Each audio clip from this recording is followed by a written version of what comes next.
Okay, I am here. I know we're running an ad on Twitch, so I will pause for a second. But as always, whether you're watching me morning, afternoon, or evening, whether you're lurking or going to watch the VOD, I hope you're doing well today. It's lovely to see you. Happy Saturday. Happy Saturday. Gonna again wait a little bit because I gotta wait till the ad ends. Just want to make sure. For folks who are watching over on Twitch, that it doesn't freak out or anything in terms of that. Maybe we can actually keep it moving. So,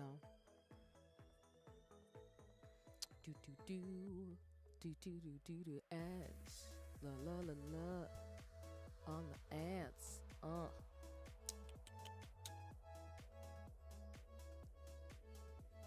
Okay. All right, the ads are finishing. Let's go. Okay. Well, again, whether you're watching me morning, afternoon, evening, whether you're lurking or whether you're watching the VOD, I hope you're doing well today. Happy Saturday. Apologies. We did not stream on Thursday. It's okay. Sometimes things happen. Or, we don't stream, It's all goody. But I am here today because it's Saturday and we're going to do some co-working and chilling out. The original plan actually was to play Marvel Tokan. For those of you who don't know, Marvel has a new fighting game that's coming out on the PlayStation called Marvel Tokan's Fighting Spirits, I do believe. I actually had the opportunity to get accepted into the beta, so to PlayStation and Sony, thank you for the opportunity. I have played a little bit of it myself, but because my capture card is actually being disrespectful, I know I've talked about it extensively this year. My capture card has not been working the way I would like it to. Unfortunately, I will not be able to show anything, but I will talk about Marvel Tokan since as I've been playing a lot of Marvel Rivals, I've thoroughly enjoyed the ways in which people who've taken the specific license of Marvel and created these really cool games, whether it's a fighting game or whether it's a what you would call it? Sorry, a competitive game. I guess that's the way you would describe it. I don't really play too many games in specific genres, so I had to think about it for a second. My bad. But regardless, I will talk about it instead of being able to stream it. And hopefully when it comes out, I'm hoping to be able to play it. I think I have reached my goal this year of essentially trying to find games in every genre. I think I've found the ones I've wanted to play, so I'm really, really excited about that. And I've been thoroughly enjoying gaming and just enjoying getting into media in a way that I like with certain properties and things that I enjoy. So that sounds like a bit of a tongue twister. But yeah, you know how it goes, you know how it be. So yeah.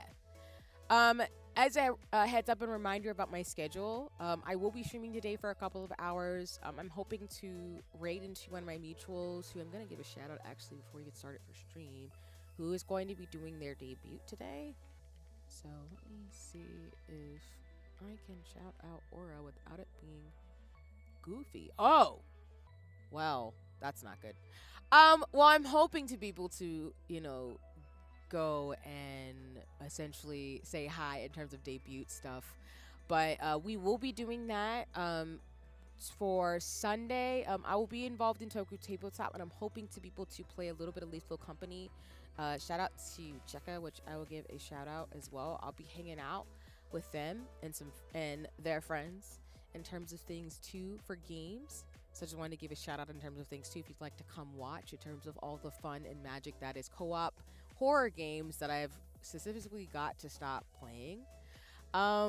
Which probably won't happen now because everybody I know is into horror games now, and well, I signed up and I love these dear human beings where I will essentially try these things out and also cry a lot. But I'm hoping to do that, and then this upcoming week I've got some really dope surprises, including for those of you who haven't seen the announcement, I am officially a co-streamer for Wholesome Snack, excuse me. For those of you who know, I love Wholesome Games. They're a really awesome group of folks who puts on a showcase every year for very comfy, cozy, and whimsical games that you can purchase on all types of platforms that I've thoroughly enjoyed. We've played games like Tiny Bookshop, Is This Seat Taken, and things like that too. So with Wholesome Snack, which is going to be on December 9th, which is going to be Tuesday at 3 p.m. Eastern Standard Time. I'll be doing some more stationery like I'm going to be doing today, streaming the showcase, and just enjoying myself in terms of seeing what's going to be coming out soon in regards to things that are whimsical and fun. Since I do love my RPGs, I do love my action games, but I specifically want to play, more cute games that are really awesome to play on the Switch or a Steam Deck whenever I decide to get one. So that'll be happening, as well as I do believe on Monday I'm also hoping to do some more stationery and lace. So like I said, there would be a lot more co-working streams and things like that going forward and everything, as well as collabs that I'm hoping to do with folks, which I've got some really cool ones planned for Black History Month as well as for the end of the year. So just look out for that. And of course, I'll be a sap, like I've said before, in terms of giving kudos and just reflecting on the year more. Like I said, I know Twitch recaps have come out. Lots of recaps from Marvel Rivals and different apps and programs. I'm hoping to spend some time to talk about some of those things today, but also doing some co-working and just having some fun as always. So that's pretty much all I got, and I'll talk about some of the things and announcements I wanted to share too as I keep figuring things out. So I'm really excited for 2026. I got my head on a little bit better in regards to some things this year. It has not been an easy year, as it hasn't been for a lot of people, but I am really grateful, as I always say, to the folks who have been a constant force and pillar for me and have been super kind. So I am just going to talk about that a little bit, while also just doing a little bit of Hobonichi and setting up my books for next year. So that's essentially going to be the plan, along with a little bit more of Spirit City Lo-Fi as always. So hoping we'll be able to do things accordingly and go from there. So just let me check on to one little thing and then we'll transition over. I'm hoping I can get this to work, but maybe not. No. Okay. I was just trying to check into something, but it's still not working, so I don't know what that means, but we'll figure it out.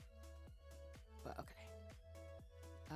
Let me switch over to Spirit City Lo-Fi session, and then we'll go from there. And keep fiddling around with the widget and stuff too. So again, a lot of like deconstruction, just getting stuff done and focused on things too. But like I said, I hope folks are taking care. I definitely think for me, I hit that part that I often say where I knew this was gonna happen and it finally happened, where I got overwhelmed thinking about this past year and I had to let myself kind of just grieve a lot, and it was definitely what I expected in terms of feelings. So I'm not really surprised. Oh wait, hold on. And then we're gonna do 2 hours. And then since I'll be doing paper craft stuff, we're going to have my character do some writing.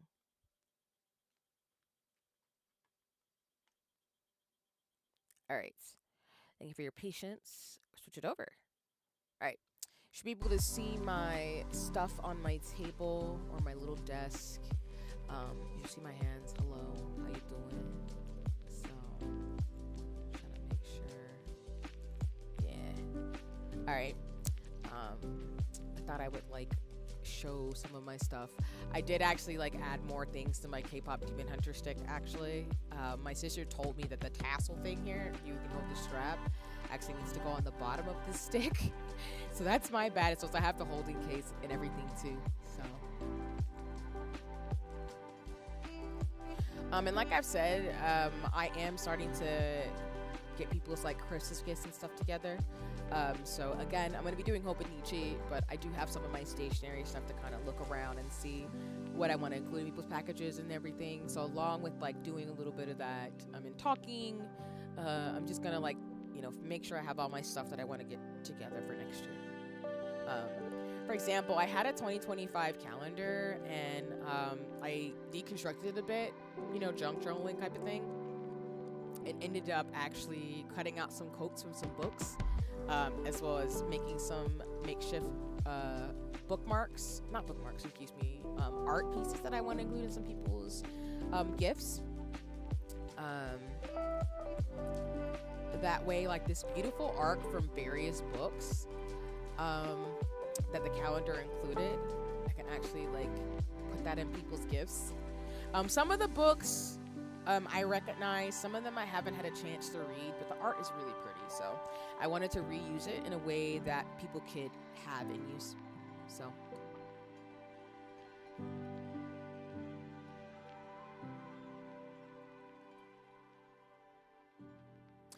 hi, Red. Please enjoy the alert. Thank you for stopping by. I hope you're doing well today. All right, you know me, y'all. We're doing my usual playlist.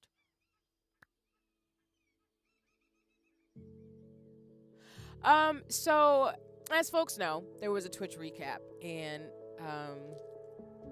one of the things I realized is one, I forgot, I actually only started streaming on Twitch this year, so I'm still very much a baby streamer. When I remember about the fact of some of the things I've had to grapple with on top of streaming, I know that, whoops, and I would just drop all the things as I'm talking, but I'm gonna keep talking as I grab all the things I just dropped. But one thing I have to remember is that most of my adult life has been blooming when I'm ready. And that's something I've emphasized on stream a lot, where I feel like I've gotten my footing more so when I've taken the time to examine what works for me, instead of kind of getting overwhelmed with like how to do it, when to do it, and how to approach things. And so a lot of this year in the backdrop has been me being forced to sit with myself and really think like, what do I like to do? What makes sense? And of course, for you all watching me or engaging with my streams, what type of setup that I want, like what type of like things do I want to do, what is and isn't working, and how can I like adjust myself. I think I've had that modus operandi. Oh, my captions are turned off. And hi, Toko. Welcome in. I hope you're doing well. And as always, y'all should follow my friends mutuals who stream. I don't know why my captions aren't working. They were just working a second ago. Huh. Thank you for letting me know.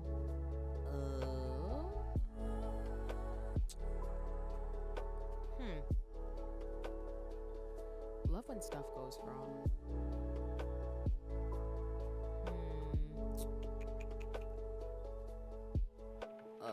Yeah, they randomly turned off for just a second. Yeah, I know they do that occasionally, so I'm just like, what is going on? I'm gonna chalk it up to maybe they're doing that thing where they sometimes just disappear, but hopefully they'll come back. Let me see. Ugh. OBS, why are we being mean? Maybe? Okay, they came back. Oh god. There they go. Alright. Cool.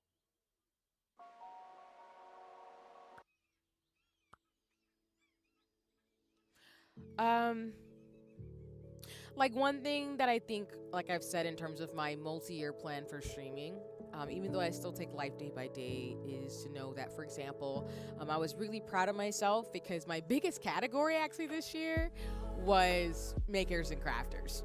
So I've done a lot of co-working and craft streams and Hobonichi streams, which I genuinely am actually really proud of, because one of the goals I had as a streamer was to be a co-worker / body double person. For me, I think that a lot of people that I have talked to about streams say that I definitely talk like I am on a podcast.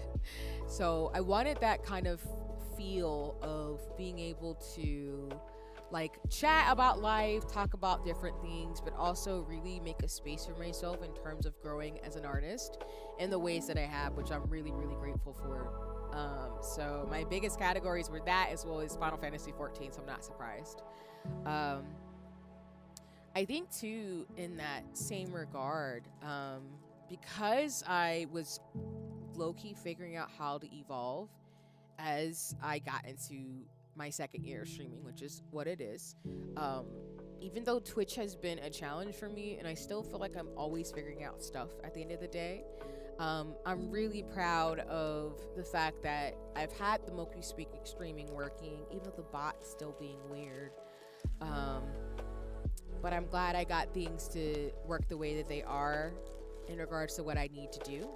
And I'm really excited to, like I've been saying, for folks who watch me both on Twitch and YouTube, I know I multi-stream, but I think I'm ready to start to integrate a lot of the things I want for streams in regards to the channel points, as well as commands and bots. I know I haven't shown a lot more of my original characters because I wanted to workshop it a bit more, including some of the mascots and things like that too. But I'm actually really excited to kind of push the throttle when it comes to what I'm capable of in terms of interactions.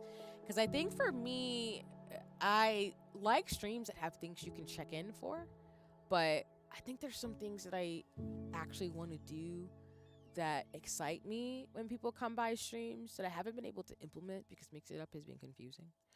But I think there's some graphics and things that I'm going to use going forward that I think will be really helpful when it comes to streams. So I think that's one thing I'm really excited for next year, is to be able to do things like that and kind of just test it out, similar to the bot that's still not working, and everything, and going from there.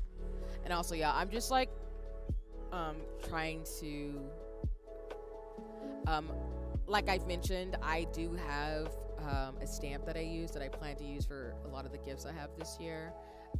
It's one of those wax seal stamps that has lighting where you melt down these like wax seals. Let me show you. I won't do it on stream because I don't want to, like, you know, have a fire or anything. Ah, Jesus. But I do have these wax seals, like actual wax, and what you do is you melt down the wax on top of a candle and everything, and then you pour it to where you mix it up in this little like spoon. And then once you use this spoon in terms of, wait, let me actually get it in the camera. Like, that's why I'm also going to talk about like my new camera setup that I'm hoping to get. But you put it in this spoon, and then using a stamp like this one here, you essentially can just like seal letters and stuff. So I really look forward to doing that and using it a lot more next year. I'm just trying to like rearrange stuff a little bit. But yeah, I'm thinking what I'm gonna do is, for you all, there are gonna be some updates to channel points. For example, I do want to adjust the Discord channel points. I do want to have fashion changes, and I do want to have more interactive things for you all on stream. I'm gonna again start working on that this month and kind of reach out to some friends to see if I can get some help. But I'm really excited to make that happen. Hand sealing letters, that's so cool. Yeah. So it's something that I've wanted to do for a while. I do like paper crafts and everything, so I want to get towards like doing calligraphy in regards to like just really handwriting my letters. I know I still do digital ones, but I do want to seal them with actual like washi tape and everything too, and like have a touch of me in them. I know when people have gotten my letters, they've really enjoyed them, but I really want to have that personal touch more, and so next year. And also, for if you don't have a subscription, we're going into ads, so. All right, let me.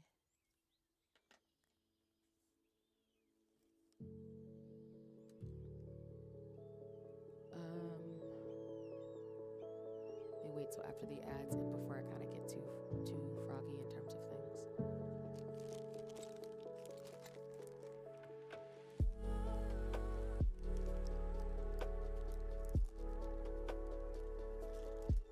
I'll actually put this in my craft bag.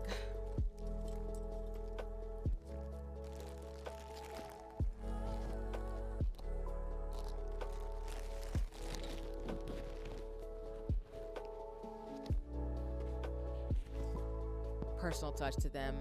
I keep any art and letter from friends. Yeah. I've had some really great gifts from people that have really like reminded me of the importance of having that personal touch.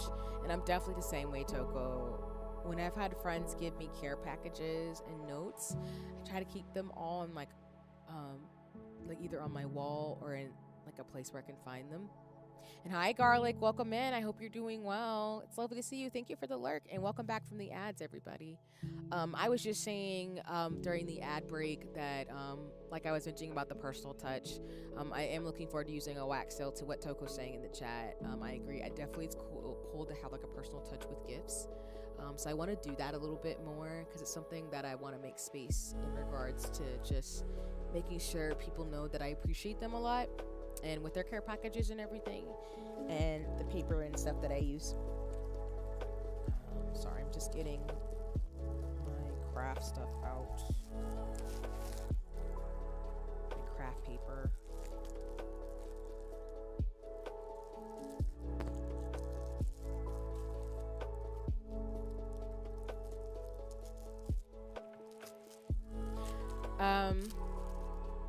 Another thing that I definitely want to reflect on too, along with like makers and crafters, is that I do want to do more art streams.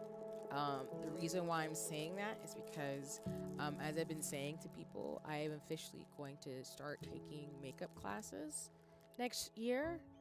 It's something I've been talking about a lot on my socials, and I had to put it off because of a lot of stuff going on this year. But I also think a part of me was taking a bit more time than I should have, because I think sometimes, and this is like the part where hopefully I won't cry and get emotional throughout the stream, but we'll have to see. Sometimes when you're around people who don't have the most confidence in themselves, they will neg you in a way where you're not recognizing that maybe you're not trusting your intuition a little bit in regards to what you need to do when you feel called to do something. And I can't really explain it because a lot of my life has been like happenstance, where I just feel impulse to do something and then I'll do it. And it hasn't been easy in that regard, because sometimes I'm just like, why are things happening, or what's going on, where do I need to go? And I think this year is one of those years where, because I was forced to kind of sit down, and sorry for the crunkly noises, I'm trying to get all this paper out. Because I was forced to kind of sit with myself, it's like I've been saying at streams and hinting at, but essentially I've had to rearrange some relationships in my life because of the way that, it's like this one quote I saw where they say like, you're spending so much time hyping everybody else up, but in what you need is not being supported. I think it's a lot of that. And I don't mean this in the sense of like, again, as I tell people, like, I appreciate everybody who lurks and hangs out with me. It's not in that regard. It's more so that because of some of the stuff I've been through this year, I think people had this expectation of me to always be the strong friend, the person who like is always gonna make it. And don't get me wrong, I believe in myself. I have a healthy sense of self. I can take care of myself. However, I think it's one of those things where I didn't think some people would be the way they were, where they were kind of like tripping me up. And what I mean by tripping me up is that sometimes when we are maybe caught up in our heads a little too much about how we see ourselves or our own like views, that we will unintentionally tell someone something because we are insecure. And I had a lot of that happen to me this year, where I had to honestly put my foot down and make a decision to be like, we can't be friends anymore. It makes me emotional because like, and I'm sharing this because I always share things on stream in like a very thoughtful way, and it's not to be hateful towards anybody. But it's one of those things of like, you really need to surround yourself with people who always have your highest good, and know that when you're going through stuff, that they're willing to invest in how you feel and how you actually are going through things. The reason why I say that is because I had people in my life I was very surprised, but I should have known, who were tripping me up. And as I said on previous streams, we're very, very clear that they were going through stuff on their own end. And so me believing in myself to the degree that I did was actually felt like a slight against them. And so instead of trying to help me, I genuinely think they wanted me to stay where I was at. And it was very hurtful, making those connections and to have people admit some stuff. But I think this year really taught me that I just can't do that anymore. It's something that I actively also say on stream I do not encourage. Like, please do not be around people who are so insecure that even though they have good intentions, when you try to evolve, it comes out to where they're not happy that you're evolving. And I know somebody might be thinking, well, see, how would you not have picked up on that? And the answer to that question is that sometimes in life, like, it's not to be so suspect of everybody who's in your life. I'm not that type of person. I'm not going to encourage that. But it's more, when I am going through stuff, I'm used to having to take care of what I need to take care of, and having a very good set of people and loved ones in my life that I can trust with that information. But at the same time, I'm still me. I still am always growing as a person. So that's why I always tell the people, you know, I found my, sorry, I have a letter opener. I've been looking for this all year. I've been cleaning. So I'm just, again, trying to get all my stuff out before I start decorating on stream. But I have this letter opener I got, I want to say it's from Owl Crate or Illumina Crate, where you're supposed to use this and to cut open like envelopes and everything. It's very old school, but again, I do like old school stuff. But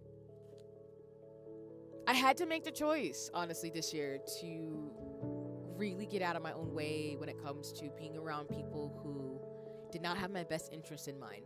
And whenever they needed something, I was always the friend who was there and would be like available. But when I was going through stuff, they were nowhere to be found. So I had to make a tough decision. I was like, you know what? I can't be the strong friend for you anymore. I can't be the person who's always like investing into your confidence, making you feel good, making you feel like great. I need to be around people who are more reciprocal. And yeah, exactly, Toku. Like, one-sided friendships have been some of the most telling for me in terms of why I am the way I am, but also why, like, the positives of it is that the relationships I've cultivated with you and other people who genuinely are invested is changed my world so much. And I knew that because it's not that I haven't had that lesson before in life, but I think I realized as I've gotten older, especially in my 30s, is that a lot of the stereotypes are true. Like, if you are a single black woman in their 30s, people do have a problem with that. Or, as I've told people, if you're a woman with ambition to a degree, that is going to offend people. And it's not to say that I don't see people. I'm a lover girl. I always will be here for women and femmes. And I do think some of the ways in which we construct people and treat them in our lives based on what they have and don't have definitely came out this year for me, that I think I needed to be like just smacked in the face about. And so because of that, it gave me the choice. And this is for people in general. This is just something that I would just genuinely share. You gotta be around people who are going to invest into you back. Like, not everybody's going to be your best friend. Not everybody is going to want to be in your life or be around, but you have to be around people who want to help you grow, who do see what you're capable of and are going to spend the time to say thanks or cheer you up or be a safe space for you.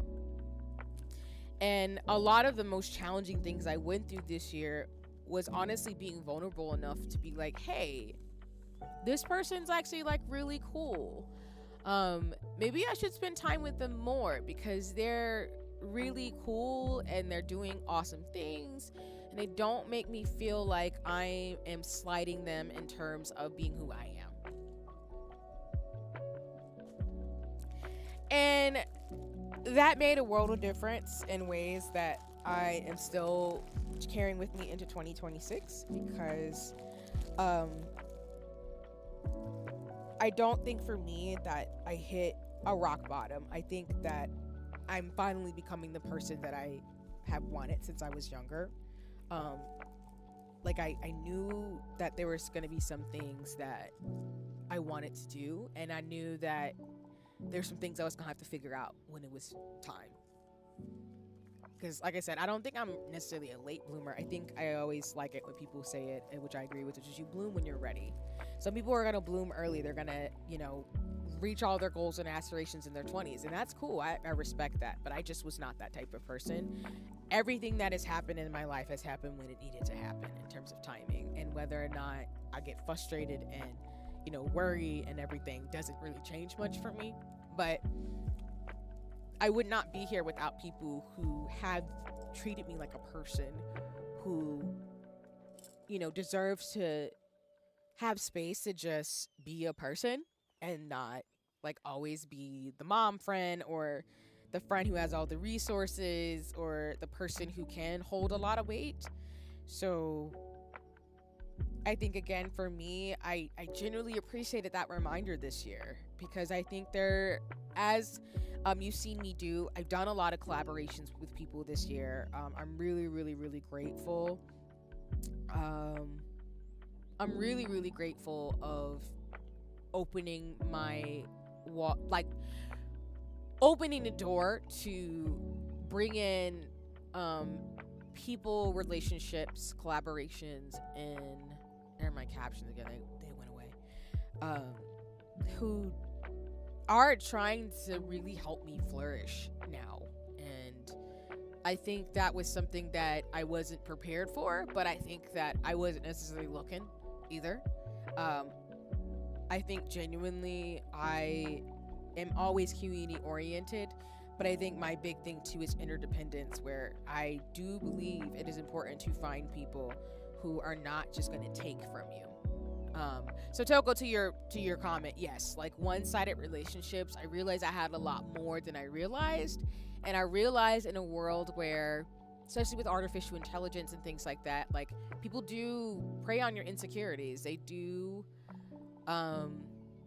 don't have your best interest in mind, and that when you do want better for yourself, some people genuinely will try to trip you up because they're too insecure in themselves to actually be there in the way that you need. And then when you get on the other side of it, they want the fruits of the labor that is community and people who have been here the entire time, and I'm not doing that. So my big PSA is, please don't be around people who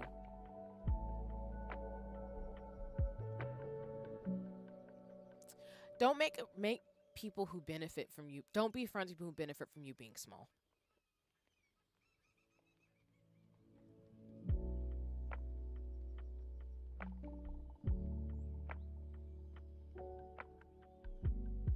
And sorry, y'all,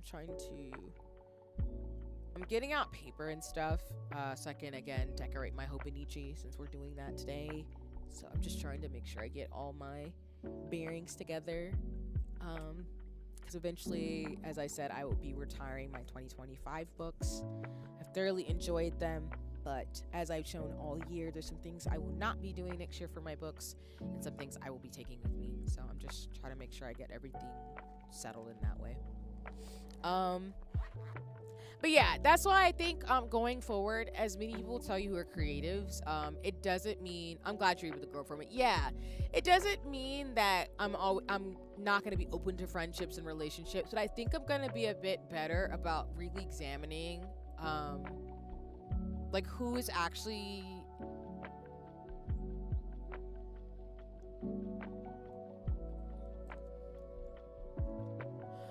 who is benefiting from me dimming my light is a question I have to ask myself sometimes. And who is also genuinely trying to be a friend. I think outside of streaming, I've had that issue, and it's not just in general. I'm not talking about anybody specific either. I'm just talking about generalities, because it's been just my life this year being really transformative. But I think in general, the question I've had to reevaluate myself is that who is here who actually loves me as a person, and who is invested into me, who is like watching and like giving me opportunities and is trying to make sure I'm okay for me to build a reciprocal relationship, and who's actually just benefiting from the fact that I have a big heart and is taking advantage of that to the point where once I start wanting to evolve, it's not a safe space to be able to do that around them. It goes back to a lot of the conversations I've had where, as a millennial, I think there's been a lot of conversations lately as the year ends, because it's been such a wild time of just how volatile things are, particularly in the, I guess, US context, but globally, right?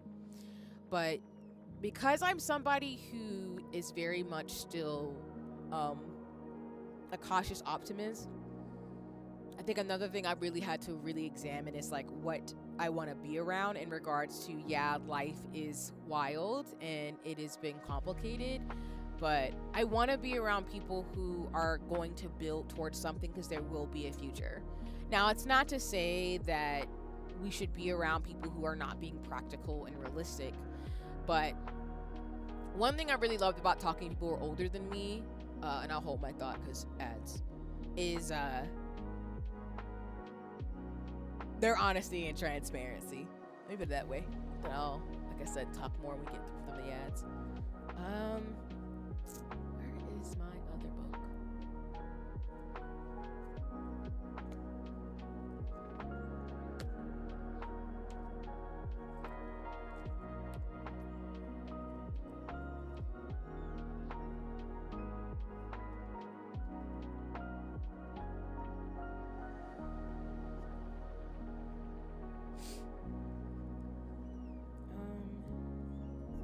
This over here. It's my book.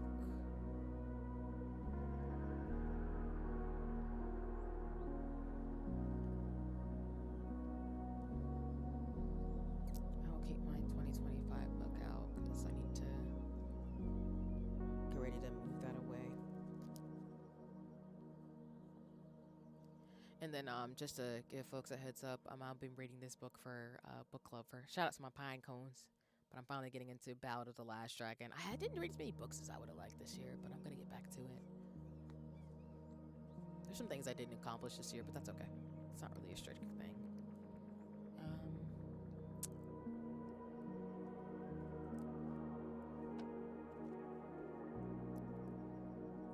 All right, welcome back from the ads.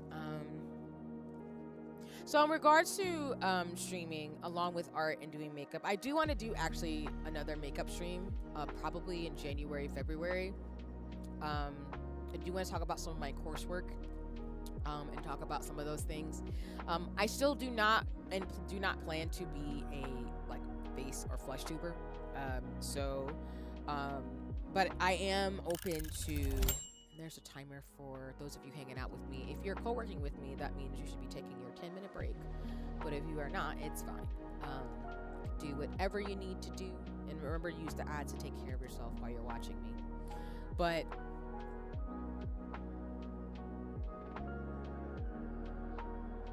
next year, I definitely want to do, like I've been talking about, sewing streams. I've figured out some patterns. I want to do another makeup stream. And I do want to do some art streams. I don't know if I'll do my Procreate streams yet, but I do want to do traditional and digital arts. I do want to move towards doing character illustration and like character design. And I also want to be able to do like patterns on stream, specifically like lace and everything. Like when I look at some of the Matsui Hiromi books that I've been talking about all year in terms of like the way this is designed, like I'm thinking about some of these little things I want to make. Stuff that I've been wanting to do for a very long time that I didn't really know how to fix or figure out, but I want to be able to take the plunge next year and kind of see where I can go in terms of what I'm thinking through. I know it won't be something that's an easy fix, but I genuinely want to, how do I put this?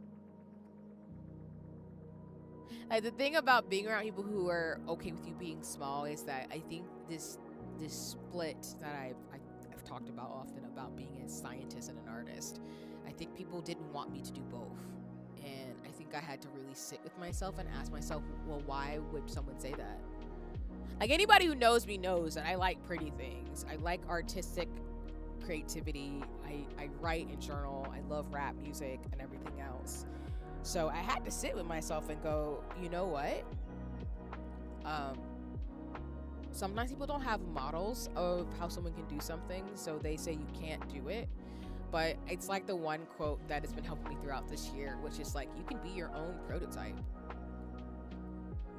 And what I mean is, like, I'm not saying I'm the first human who's ever thought to do science and art, but I think it's more so you gotta be around people who are are willing to walk with you as you go towards your vision in life, whatever that looks like. Hi, Mick, welcome in. I hope you're doing well today. It's lovely to see you.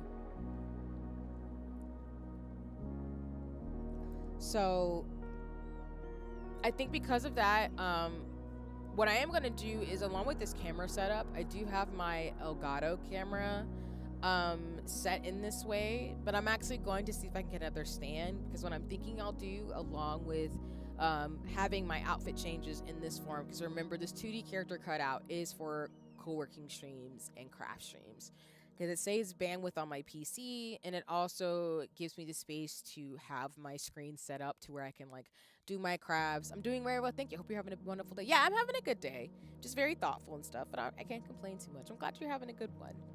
I'm just talking about 2025 and reflecting, and then just also just sharing some of my plans for this upcoming year as I kind of move forward. But yeah, I think I'm ready, y'all. I think that once I stopped listening to some people who were talking out the side of their neck, to be completely blunt, it became really a question of, see, what do you want to do?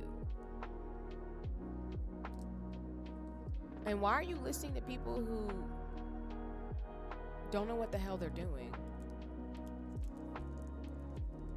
And I know that sounds like, again, it sounds like really like I should have gotten that sooner, but I think sometimes I value the opinion of people sometimes, like, that I trust. Like, I like to weigh things, because I think it's really important to have a community you can tap into to ask questions and be thoughtful. But I think there gets to a point where sometimes I just have a knowing that this is what I'm supposed to do. And even though it might take me years to get there, because like I told people, me doing makeup and fashion and wanting to do like nails, I don't want to do hair, but I do think makeup and nails and like fashion shoots, like fantasy shoots and editorial, that's something that I'm acting like was brand new. But the reality was, like, I'd been kind of setting myself up for some of this stuff intuitively without thinking about it, because whenever I was at work, feel free to order anything they ever tell you doesn't resonate. I will not be offended. No worries, Mick. I'm not calling out any particular person. I'm just like reflecting myself in terms of just like 2025. Because I think, like, for me with this decade, it goes back to this bigger sociological and collective change we're all going through. I have pre-grieved a world that I thought existed in 2019. And with anybody will tell you that in terms of processing grief, is that I have grieved and moved on from the world people are really holding on to.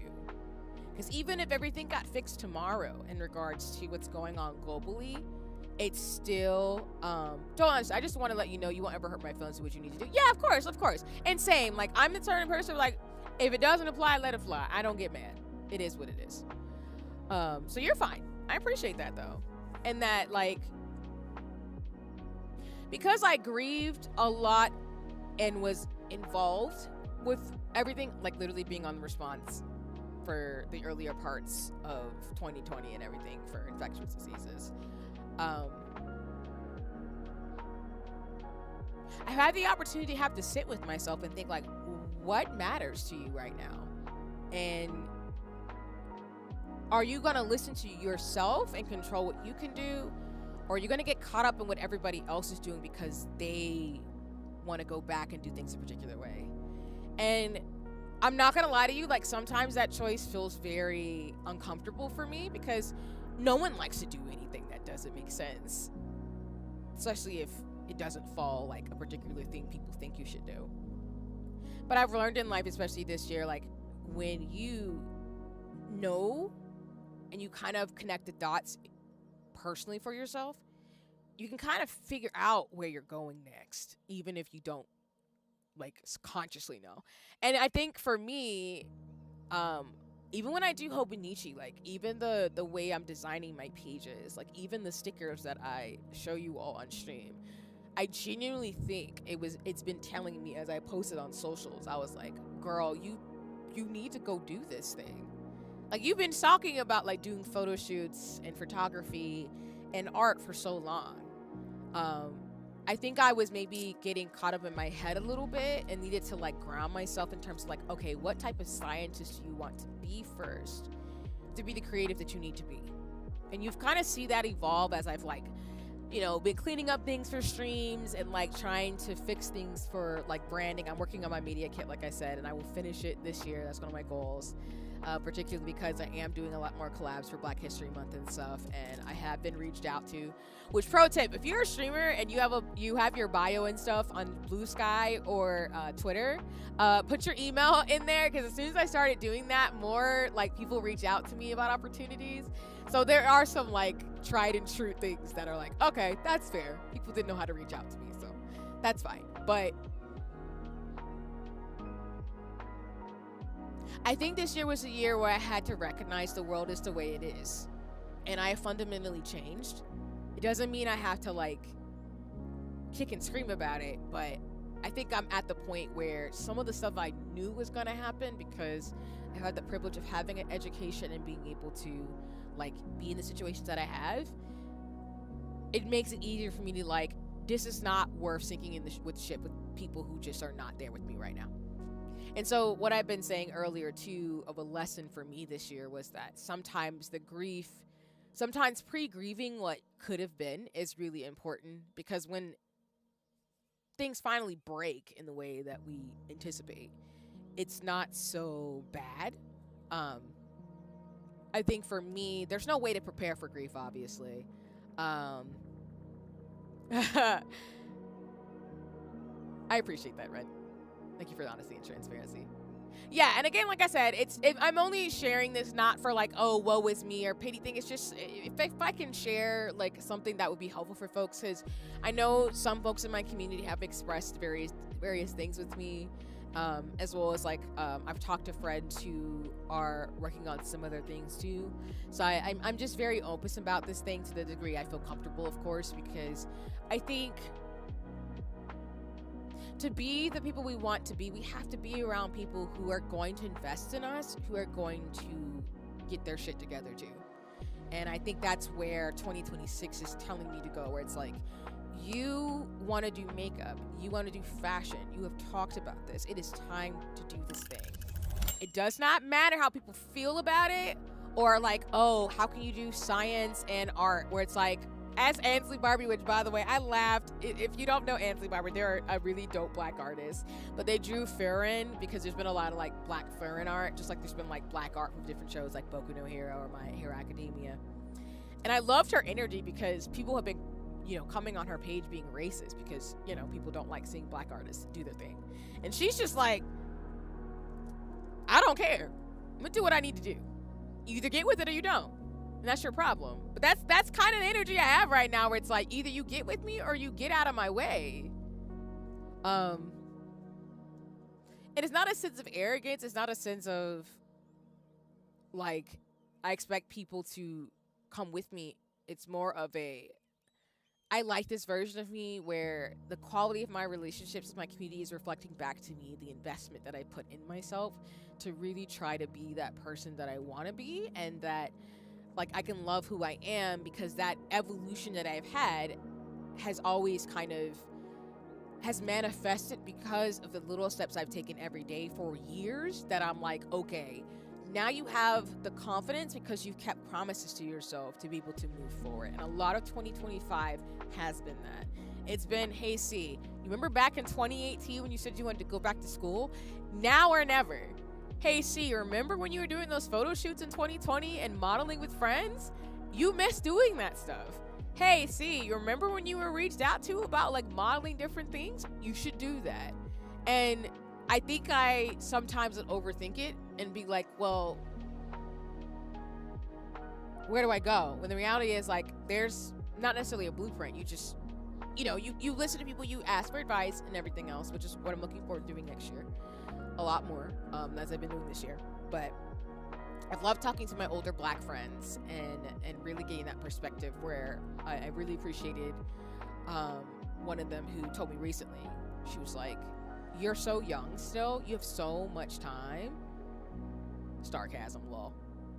I think my overthinking though, as much as I frame it sometimes as me being, oh my God, I actually am grateful that I think a lot because I think it's given me, which is, you know, funny enough, a good segue to my older Black friend who was saying like, you're so young.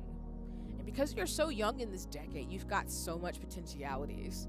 So I want you to sit down with yourself and really etch out what that looks like for you. Like really be detailed about what you want for yourself. And how you want to own yourself in terms of the adult that you're meant to be and who you want to become. Obviously, she always says it in a way where she's like, because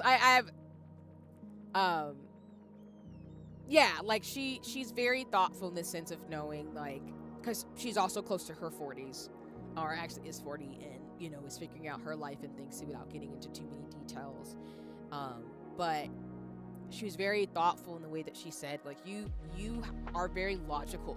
You move in a way where you think about your actions, and you have been around people who have taken from you. So you should spend some more time thinking about what you need for yourself right now, because you've gone through so much change that people have not been there for you in the ways that you need. So you need to really think about like what you need for this next chapter and who is not coming with you because they cannot provide it for you. And I love the Black women in my life who are very blunt about that, who are very much like, you need to be around people who have their shit together, because that shit will kill you. Being around people who don't know what they're doing, who are following a blueprint and aren't asking themselves why. And you have the tools because you're so young and have been through what you've been through to actually reach your goals in a way that you don't need to worry about what everybody else got going on. Because this has also been the same person who straight up told me, like, I am not concerned about you in relationships. I mainly just want to make sure that you're okay and that they can be there for me in the ways that I need, which is why I've so appreciated them for the last few years. That's why I'm telling y'all, like, get older friends. Like, please get older people in your life who are gonna straight up tell you, in not a hateful ass way, but like a way where they're not coming at a place of insecurity when they're talking to you. Because I like talking to them, particularly because they have been very consistent in that of not saying something that makes me have to second guess or have a boundary. And I just really appreciate that affirmation, especially as we get towards the holiday season and I am sitting down thinking about like what courses I want to take and how my classes be a brother. Yeah, it doesn't have to be to Mick's point, right? It doesn't have to be a brother. It can just be anybody. I genuinely think, like, that's why I think, like I've talked about on stream before, I think even if you don't, like, have your own children and whatever, I think people can play really important roles in our lives to be that guide that we need sometimes. And I've really appreciated people in my life who are in their 40s and 50s who've just been very, very kind to me in the sense of really, again, centering my thoughts and knowing that, like, hey, you're young, you've got a good head on your shoulders, you're gonna make it even though it doesn't feel like it, and like, girl, get away from some of these people type of vibes. I don't know if that's ads. We're gonna wait as I, again, I'm pausing for a second to like make sure for folks who aren't subbed don't miss anything.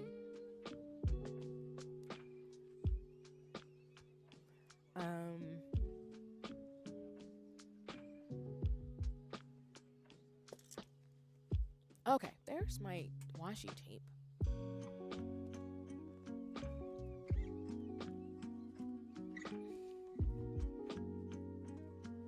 There's all my stickers that fell down. I was like, what is happening?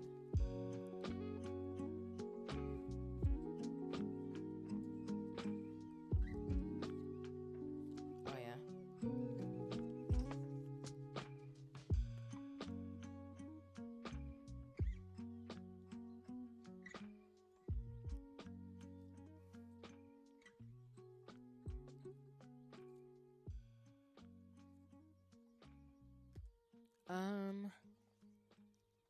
Sorry, y'all. I'm just trying to... Where is that other notebook? Did I leave it in that other bag? Maybe I'm not seeing it.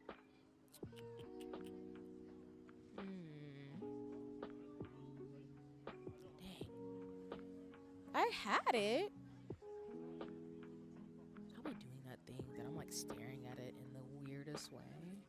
Well, not staring at it, but come back to this. You know we can all be on the same page with you. So, yeah. If you don't mind clarifying, Red, I think that's a valid question to ask. As I'm still looking for... Did I do that thing where I like put it somewhere and it's staring me? Ah, there's that thing I'm looking for. I knocked it over in my office. Okay, there's the other stickers. Oh, wait, it might be downstairs. Welcome back from the ads. I'm just trying to, again, still gather my materials to be able to design some of these covers I'm streaming today.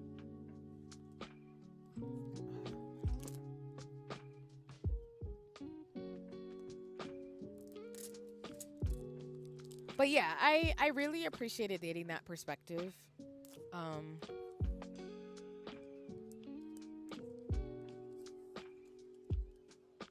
Like I said, I'm definitely the person where I am very practical. I'm very thoughtful, but I think it's always good to hear from people who are just like, I believe in you, you'll be fine, but here's some like constructive things that would help you at this juncture in your life. And I've definitely appreciated that. Because I tell people all the time, like, I'm still a person. I still don't have all the answers for some things. A lot of the reasons why I've landed in the way I have in my past and currently is because I just ask questions and I'm willing to be wrong until I get enough information. And then once I get the information I need, I'm willing to like think about it and think on it and spend a lot of time on it. And then like, I just go with it.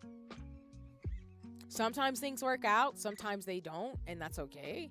I've gotten very much used to stuff being out of pocket, but I'm now in a space where, as I think Meg the Stallion said it pretty well, she said she's very much in her soft girl era, and I think that's where I am right now. I'm really looking for people in my life, which I have gotten. Shout out to my Pinecone friends and a lot of people that I've met this year. I'm in a space in my life where I'm really open to receiving and not forcing people to want to be a particular way.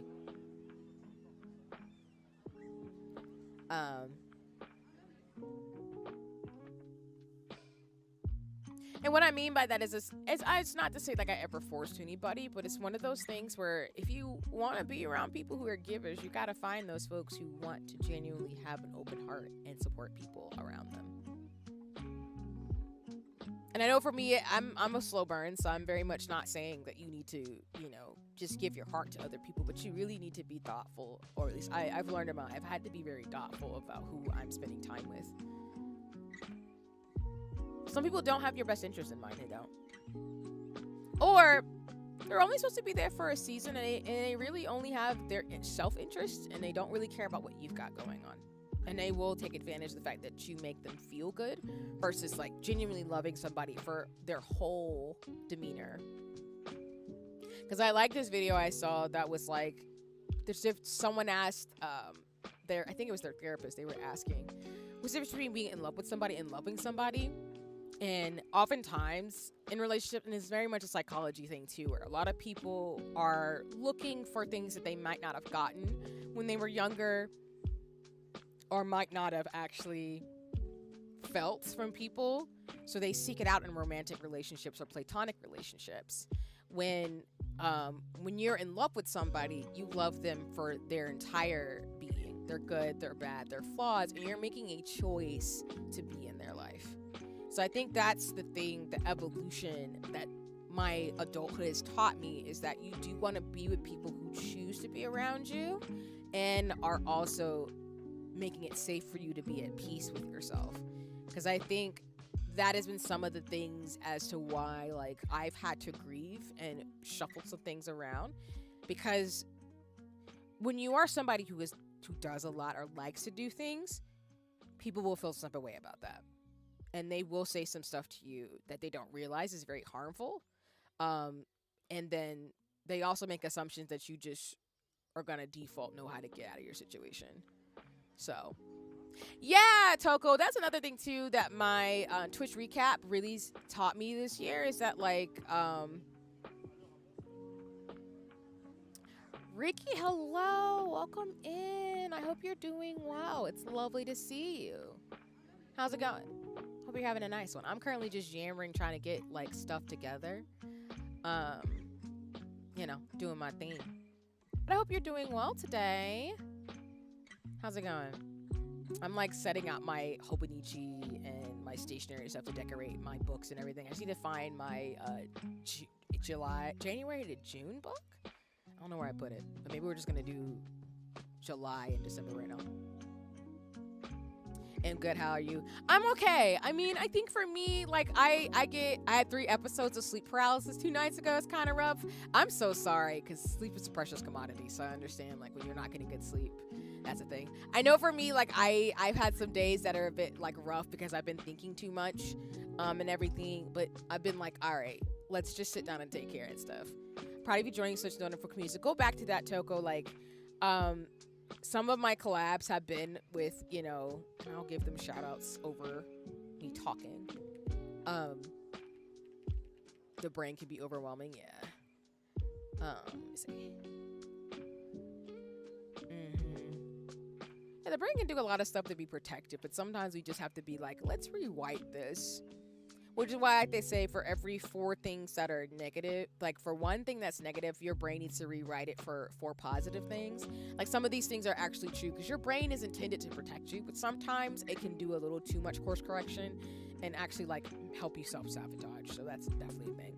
It's all good. For some reason, they don't scare me. It just doesn't feel comfortable. Exactly. I guess that makes sense. Yeah. Wait, hold on. I'm probably spelling Gia's username wrong. That'd be goofy. Yeah, so, for example, one of the folks I've had the opportunity to collaborate with is Wave4 from Pinecone. Again, it's in my Twitch bio and everything, but I want to say, like, one of the best decisions I ever made this year was joining a stream team. Y'all know me, I'm very much where, like, I'll do my own thing. I don't have a problem with that, but I think joining teams with people, I'm glad they aren't scary, even if it's still not awesome. Yeah, no, I definitely agree. I saw 3 hypno Pokemon all during one episode, then their body started to break down, their eyes turned a deep, dark red. Oh my god, yeah. Our brain does some very strange things when we're, like, really scared and worried. So it's just... like, our heads can do very weird things, even though we can be so creative, but it could be terrifying. Because it's just, that's the type of stuff our head comes up with. And we're like, how did you do that? And why? With the blurry head poking out from behind the curtain? Okay, that sounds awful. I am so sorry. Like, legitimately speaking. Now, for some reason, I don't feel scared. Yeah. Like, I know, like you're saying, you're not scared, but I'm still not here for that. So I'm hoping that won't be too much of a recurrence, because, like, very creepy looking Pokemon, stuff of nightmares. Yeah, didn't see you properly. Thank God, thank goodness, for real. Like, like creepypasta type of stuff when you don't really want to see it. That's a hot mess. Like, oh my God. Ricky, you might need some time for self-care. It's not too much stress. Yeah, like, our brains, like, will give us signals about stuff too. About we need to take care of ourselves. And I know something that, like, I'm glad you're good, my friend. I'm sending you a more restful night. Exactly. Because, on that note about, like, community,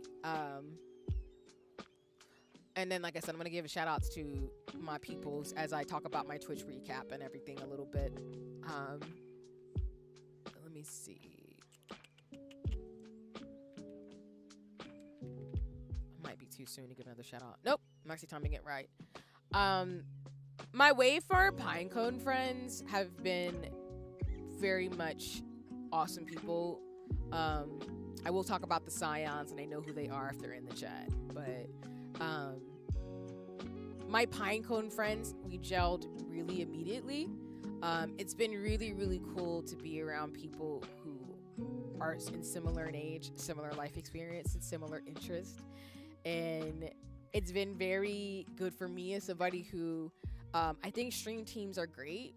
Of course, not every streamer needs to be on a stream team, so don't feel like if you stream, you have to. I know for me, I'm always about building community, so I always want to like find friends and like, yeah, glad to hear that. Yeah. And everything. But I think I'm really grateful for all of Pinecone because I know those are a lot of the collabs that I was able to. Hi, Sasa, welcome in.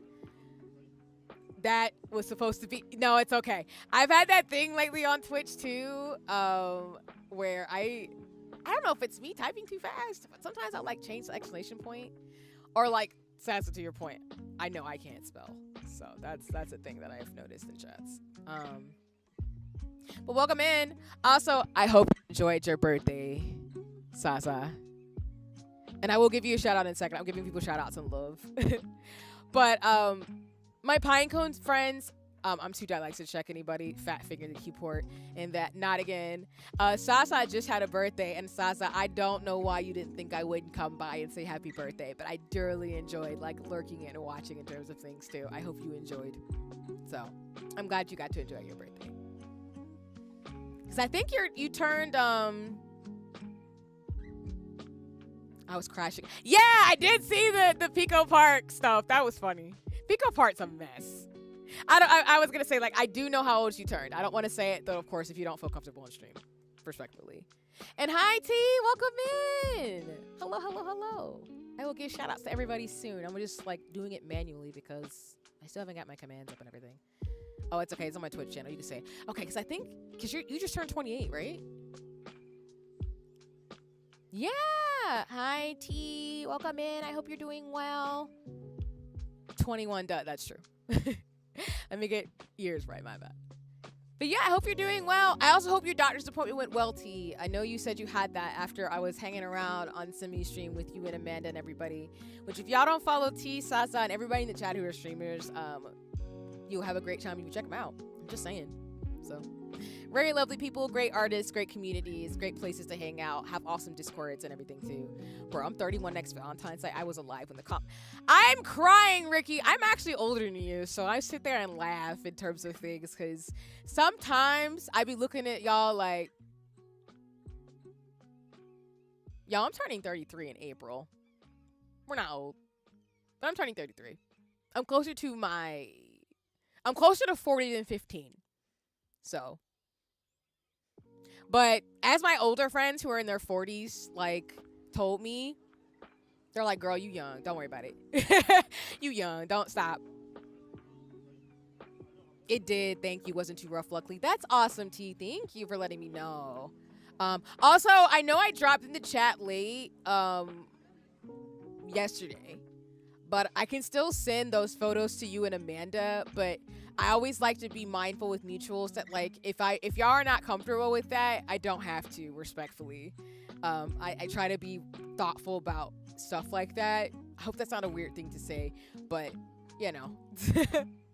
No pressure. I just love seeing you around. And again, I appreciate that, you know, that it wasn't too rough in terms of doctor's appointments. I had an appointment myself this morning, so I'm a little tired, but everything went well with it in terms of things too. So I've got to take my sister to another appointment tomorrow, but yeah.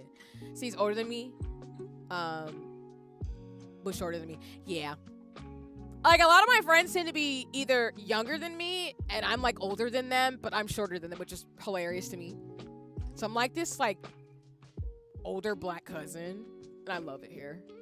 I'll be 40 this year. I'm getting old and I love it. Yeah, I genuinely, please do. Oh my God, I'm so excited. Okay, I will DM you if you don't mind. I am in your Discord. I will DM you.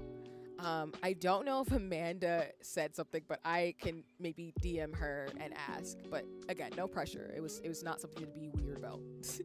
I just like sharing things. I feel comfortable to share them, so I'm glad to hear it. Yeah. I'm very preventative, so I know I try to go to doctor's appointments and stuff as much as I can.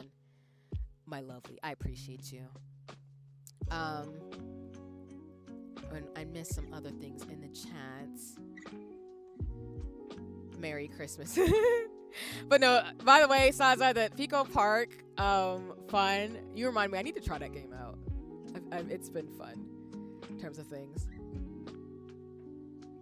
Echo, you're not that much older than me either, though. But you are taller than me. So you are, like, you're in that category of friend that I appreciate. And again, I'm about to, like, say a lot of stuff about Echo. So I'm about to, like, put people in their feelings. This was the intention of my stream to do this co-working stream today, was that anybody who showed up and who was going to be on my streams, you're going to get a lot of, like, love. And I'm not going to try to make you cry, but I might make you cry. Because I got to give you your flowers. Yes, you are older and taller too, Mick. Yes, I do have friends who are older than me and taller than me. Of course, I will not reveal too much of folks who are older than me in their actual age unless they choose to. But it tends to be where I think for folks it's split between people who are older and taller or people who are like taller and younger. It's so funny. I'm a small. Your emotes are dope. Love the hair. Yes, thank you, thank you, thank you. I have been enjoying LunaSnow and Marvel Rivals, which I'll talk about Marvel Tokon too as I continue to do shout outs and stuff, because I did actually get into the beta. Again, I just can't stream it, so I apologize, y'all, but it's fun and I will probably be buying it because Storm, I want to be a baddie and be Storm. Summoning compliment Echo nicely. Who else I need to give a shout out to? Essentially, like, I'm really grateful. Like, I was going back to really meet the folks I did in Pinecone. Everybody's been super kind and sweet to me. It's been an adjustment in the sense of, you know, trying to be open because I know it's me. But everybody's been super cool. The opportunities to collab and hang out with folks like Steven, Ella, Gia, Ty, all the folks you've seen me collab with, and that is definitely on my Twitch recap, has been really awesome. I know one of the things I wanted to do when I first started streaming was to do more collab streams and just like give a lot of love to people, because there's some really great streamers across the ecosystem that I thoroughly enjoy getting to know. And they've been there for me in ways where like I've genuinely been crying with people all year. So I know they're not here, but I plan to give them a lot of love very soon. Don't tell them that though. I know people are in ads, but don't tell them that. They don't need to be spoiled for their gifts, but they're coming.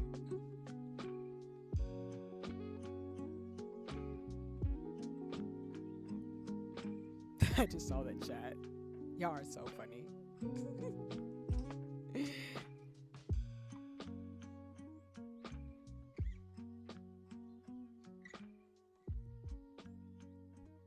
Oh yeah, let me change up the...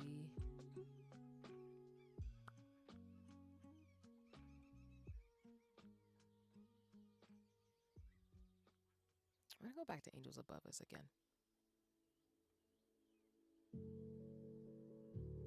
And then I'm gonna wait till after the ads to I'm gonna run downstairs and go grab my other book, and then we're gonna get to decorating because that's the thing I wanted to do on stream today.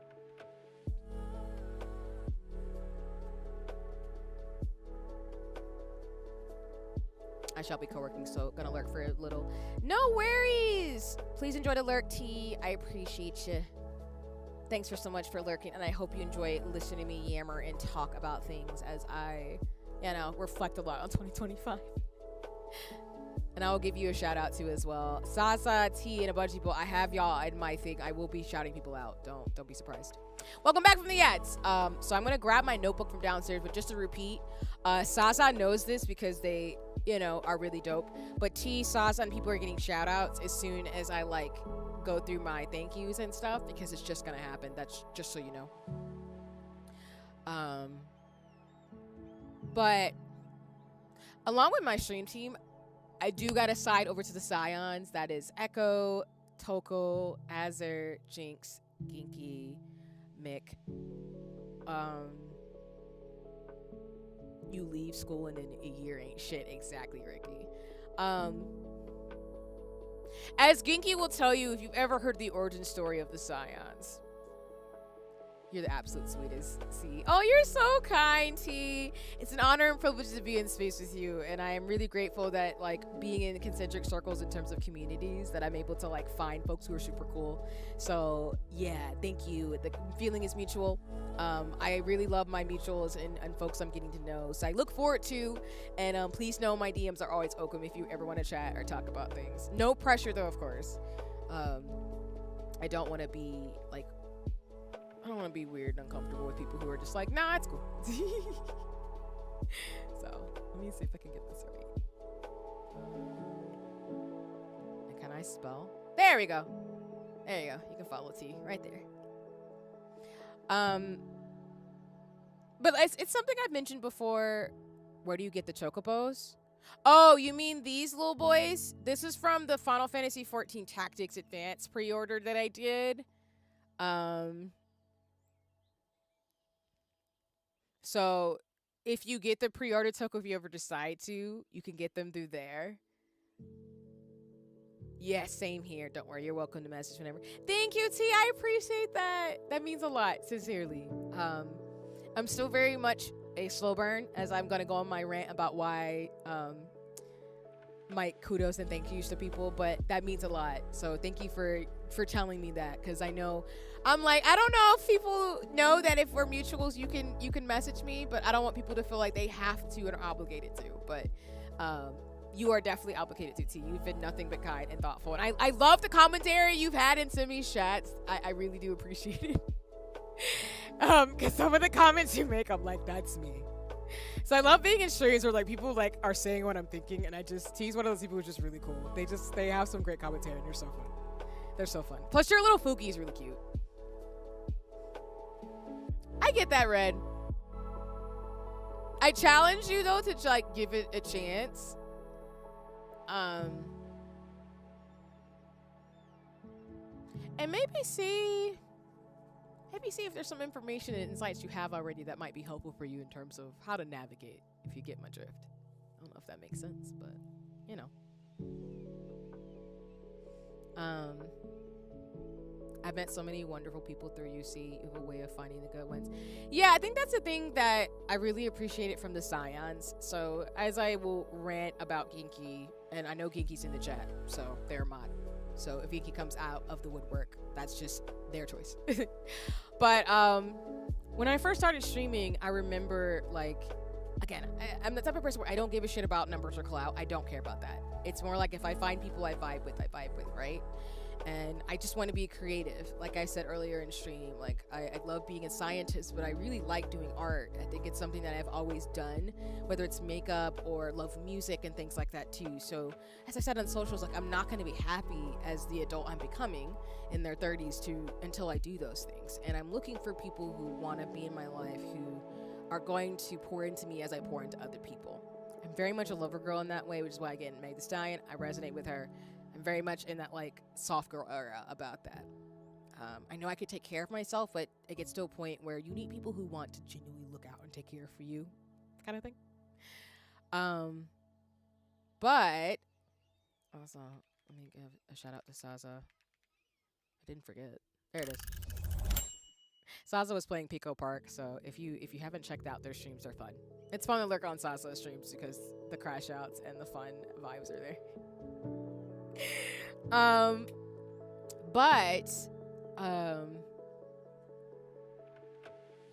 I'm really, really grateful for the Scions, as I mentioned, because, like I saw in my Twitch recap, I'm not surprised that the people who I've been playing Final Fantasy XIV with, who have been with me at, honestly, to me, the start of all this, along with a lot of the Valor Rangers who I talk about, Toku Tabletop, have reminded me that people can be good. And this is the part where I knew I was gonna get emotional, so if they're in the chat, they can watch the VOD. If they're not, it's fine. But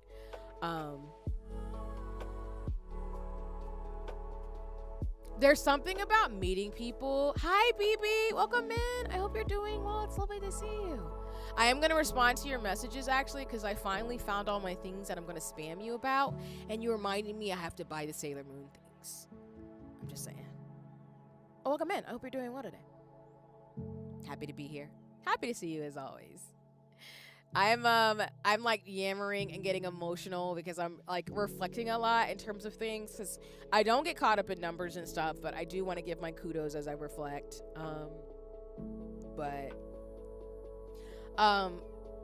I'm really, really grateful to the Scions in terms of I have stuff from your shop on my Christmas. That's super good.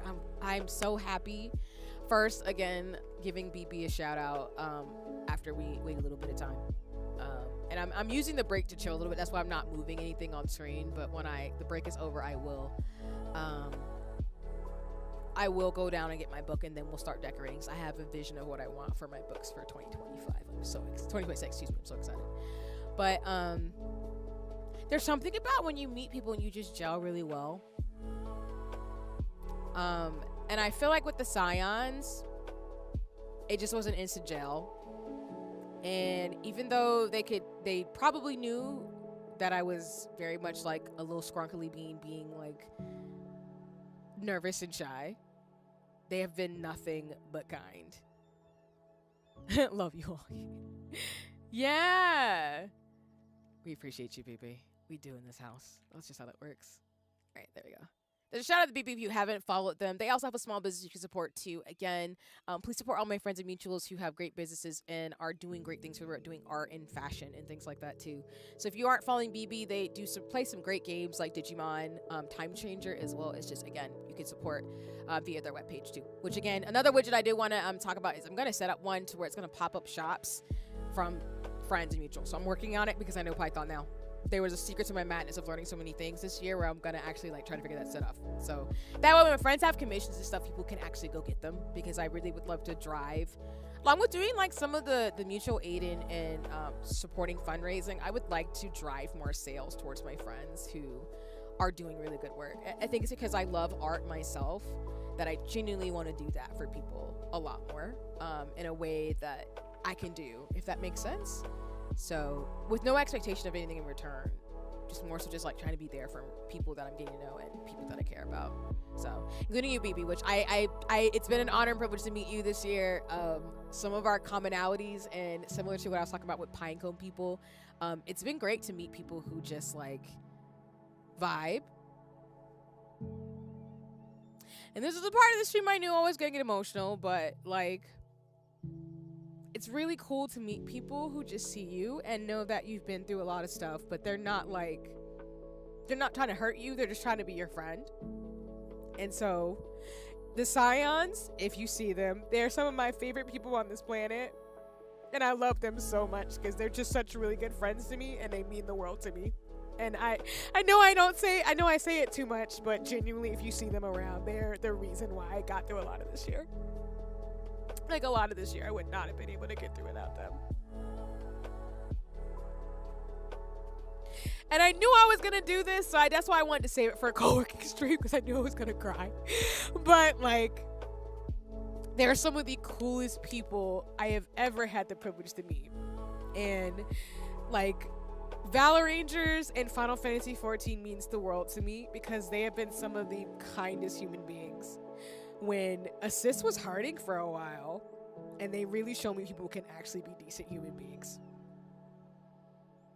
And I am so grateful for that, because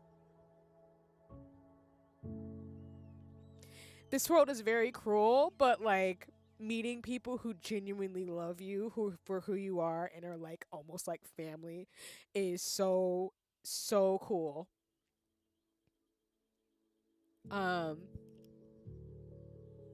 So when I had to reshuffle stuff, a lot of my friends have been examples of a reflection of the work of what I've had to do to take care of myself, but also have been a reflection of the amazing people out here where I don't really like the phrase, you have to do it alone. There are some things you have to figure out in life in terms of your path, but I more so like the phrase of the people who are gonna help you anchor into yourself are your people, and they're gonna help you become the person you're meant to be.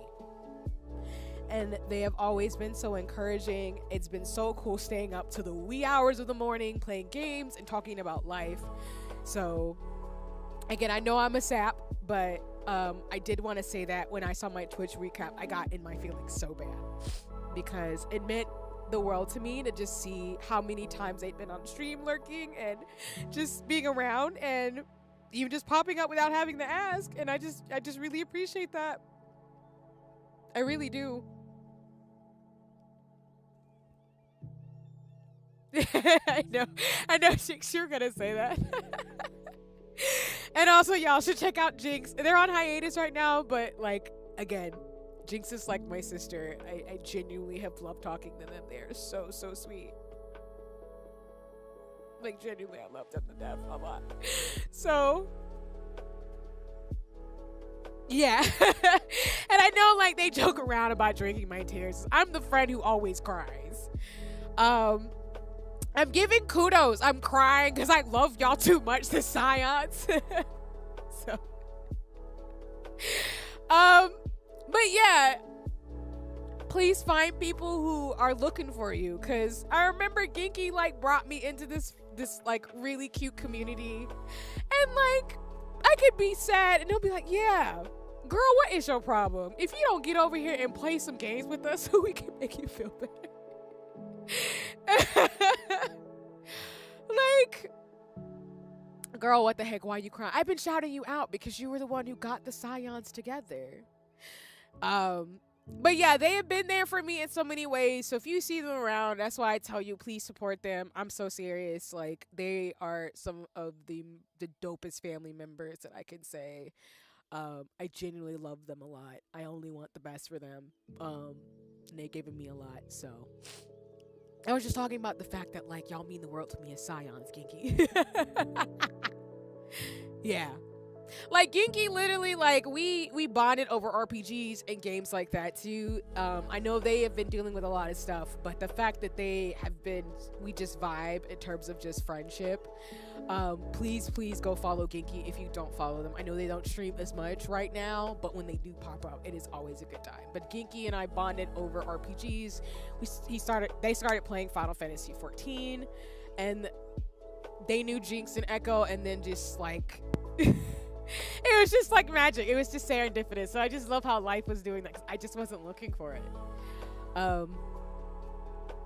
But the way I've had just so many deep conversations with them, it means the world to me. And so I just feel a lot more firm going into 2026.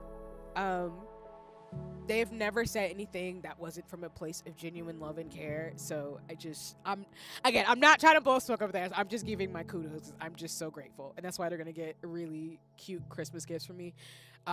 They don't know this, but I've been working behind the scenes on some sleeves. So just, they're in the chat now, but just know I've been planning. Oh my God. Oh, I knew I was going to cry. So, I'm glad you found them. I'm grateful meeting this year in your wonderful community. Thank you, BB. I appreciate that. And same to you. People in your community are really sweet. And I'm only wishing the best for you. And if there's anything I can do, please let me know.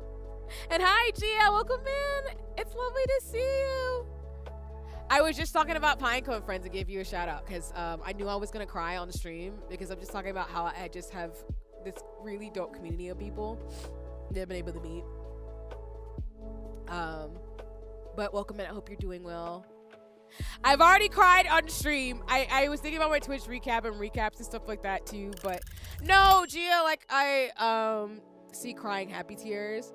Yeah, BB, like our communities are a reflection of ourselves. Like Gia, Echo, Jinx, Toko, like a lot of the like people I have met this year have really helped me rearrange some stuff. I know, Gia, I know we've been having a message, which I need to message you back in terms of things too, but Gia is one of those people where like we resonate on so many things as well that I had to give you kudos along with Ella, Ty, and everybody else in Pinecone. Like everybody's been super kind to me, and it feels really nice to be around people where I can just be myself with, and grow as a person. And you have done nothing but that. And like I said, I know I was going to spend this stream crying because it just makes me feel really happy that I can be around people where I can be myself.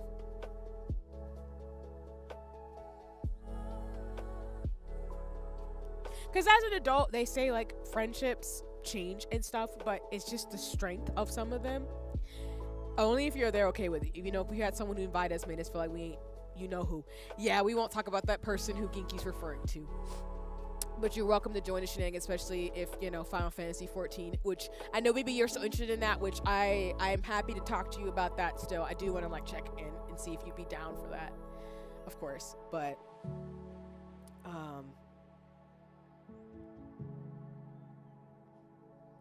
like, it makes a world of difference when you would love that? Yeah, for sure. Let me actually DM you then if you want to, BB. I can actually send you the Discord where we, so I have my own Discord, but I also have a Discord with all the Scions where we all just hang out and meet and such and do Final Fantasy 14 things. So, I'm happy to send that to you if you're interested, but no pressure. Oh my gosh. I'm such an emotional little small. That's why, again, I wanted to save this for like a co-working stream. Because I knew I was gonna cry. I knew I was gonna cry. I knew I was gonna be a mess. I knew Endwalker was gonna make me cry. I knew I was just gonna be a mess with some of the things that I reflected on this year.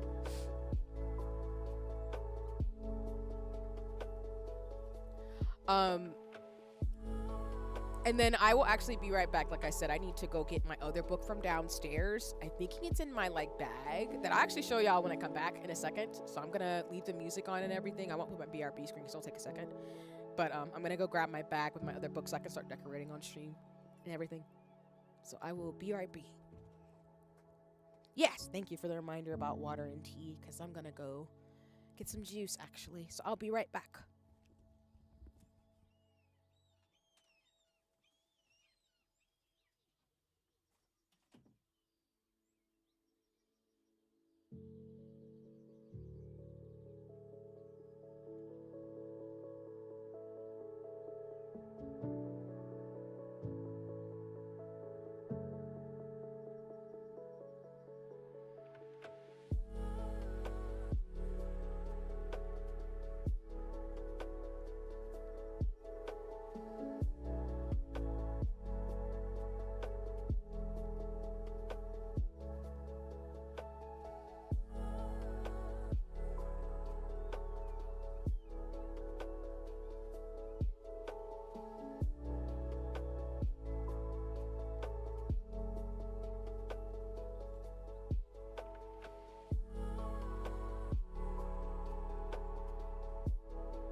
Okay, I am back. Sorry about that. Let me check in the chat. My book was actually staring at me in the face, and I was just like, all right, that was not cool. Thank you for the welcome back. Let me catch up in the chat.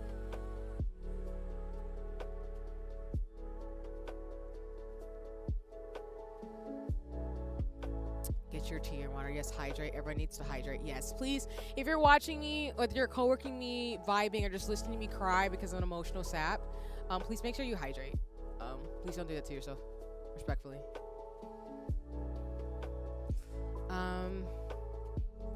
Let's see. And yes, I appreciate, again, a lot of my friends and community. It's very much about boundaries and doing things. So I appreciate you letting folks know, BB, because that's something I really do try to honor and respect as to where people are in terms of things, because, you know, I want to make sure I do that. Hi, I'll be your video editor for the next possible and foreseeable. You will see that we are goofy as hell, and you will enjoy Common Writer. This is up for debate, unfortunately. He's not wrong with the Common Writer. They are sucking me in. I love people that are passionate about things. Yes, the Common Writer things, it's very much a thing. Hi, I'm BB. I'm soft until I love Pokemon, Digimon, JRPGs, magical, rough sleeping cats. Dude, hyperfixation. I'm glad it had a positive effect to you. It's like me with Final Fantasy. All based. Agree with Toko. Very good choices. We got the Pokemon plug, Birdman, and Rope.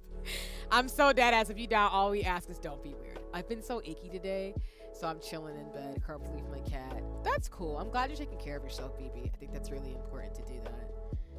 Number roll, haha, that's fair. 100%. So what are we down for? The one person I tried to invite brought nothing but drama and tried to justify it. Please tell me I'm very chill. Oh, sorry about that. Thank you for the welcome backs, everybody. Hee. And yeah. I love that emote, by the way, when I see it. It's super cute. Yeah. I see it's from Wookie, which I've appreciated seeing them around too. Their art's really cozy and adorable.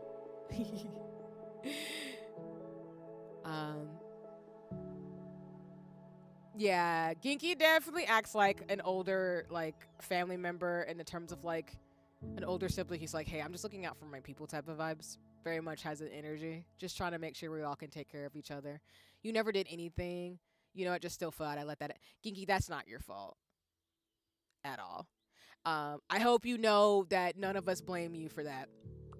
You can't control other people. All we can do is do what can be done. And again, going back to that incident that did happen this year, which again really helped me realize about like the difference between people who care about you and people who are going to take advantage of you. I do appreciate the way that you and everybody who came through for me, especially for that, because it was very hard for me. So I'm really, really grateful on how I was taken care of and how people really like came together as my friends to make sure I was supported, and that I'm sorry it just all happened that way. So you don't make tea with sea tears? I don't know how that would taste, but you can if you'd like. I don't think I have a choice at this point. It's gonna be emote soon, actually. So you never did anything wrong by being kind, because they took advantage of it. Doesn't reflect on you at all. Exactly. 100% agree. We're all the same age, Stinky. Yes.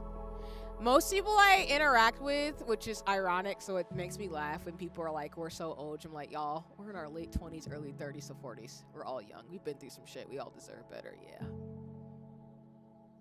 Exactly. I did find my book. It was actually staring at me in the face because I'm clumsy. I did have this. If anybody knows this artist, they are Bara-chan, or they actually are a Marvel artist now. But I got this like years ago at a con. I love their art style. It's one of the reasons why I'm learning illustration and art, because they inspire me with their like blocky, very cool aesthetic. So I did want to share this because I'm going to be putting some stuff in here as I rearrange stickers and everything. I'm young, my body feels old. Yeah, I think going back to what I was saying earlier, like, I feel like in your 30s, you feel like you're getting steady. I think that's where I'm at. I don't feel old. I just feel seasoned a lot of the times. And like, I feel a bit more settled. And I think it's because when you meet people, as I've been saying all stream, who want to be there and who genuinely like you in every part of your evolution, even though, again, I haven't known people their whole lives.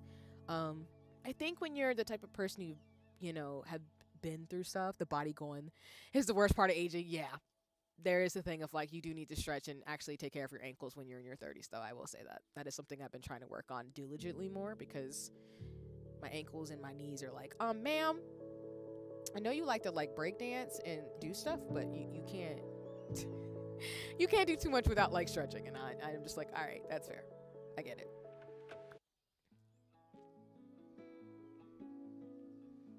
Yeah, like Toko, that's why like one thing I'm definitely going to do for my office setup in terms of streams is I am definitely going to get a better office chair, because I do need to actually straighten out my back. I don't do shrimp back when I'm streaming, but I think one of the things I definitely want to do is like to start doing more back exercises. When I weightlift, which I use an app for at home, like it does do like stretching and Pilates, which has really helped me like untangle some stuff. And I have worn, I forget the type of shoe it is, but I do have shoes that I use that help my posture a little bit, because I've been trying to be better about it. Because when you weightlift, what tends to happen is that like shrimp backing, I'm afraid to ask, it's where people just call it, where people like hunch over a lot when they're on their PC or when they're scrolling on their phone. So I try to be mindful of my posture, of like slouching. Yeah, exactly. Like to not slouch and stuff, because after a while your body gets used to it. Even when I like type on my PC, I have like weightlifting gloves, which I thought they were near me, but I probably moved them again. I have weightlifting gloves that are designed to be tight around my wrist. I also have like a art glove that I use, because as you age, a lot of the habits that you form, like typing a lot or being on your phone, catch up with you. So I know sometimes I've had my wrist start hurting, so I've had to take breaks from games and like massage my hand or do wrist exercises. So along with that in my back, I've been trying to do that better, because when you weightlift, it makes you actually more stiff if you're not careful. Lol, in terms of Notre Dame, I'm crying.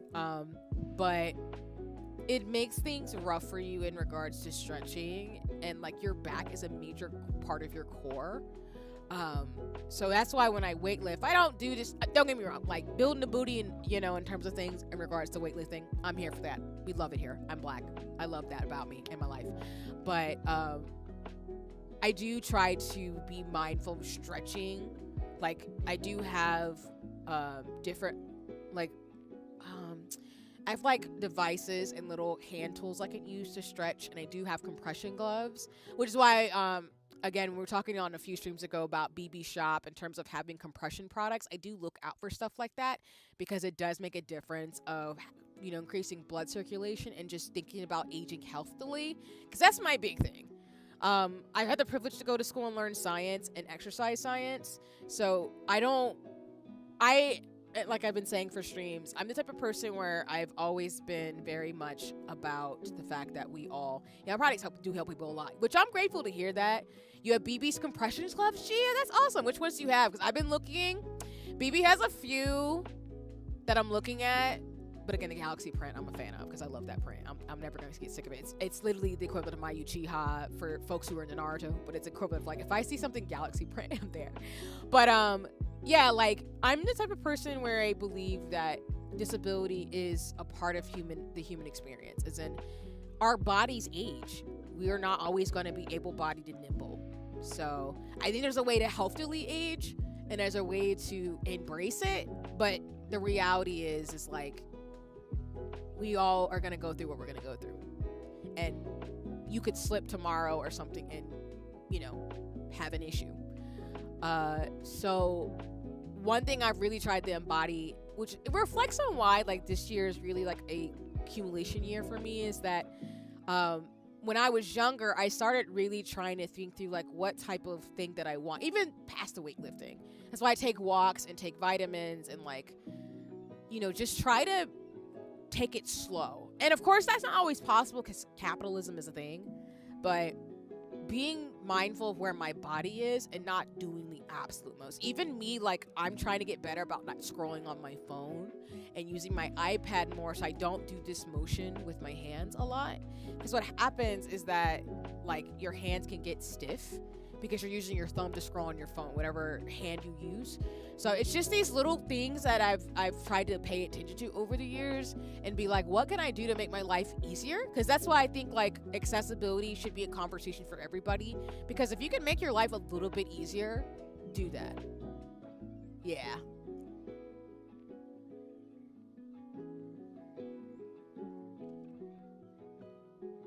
Let me catch up in the chat. Thanks. These are on my gift list. I have the pastel galaxy ones. The pastel galaxy ones are super cute. I love pastels, so I keep them right by my bed because I use them so much. That is super awesome. I'm glad you're enjoying them because those are the ones I genuinely want to use. Because while I'm not wearing any for stream today, I do have a set of compression gloves.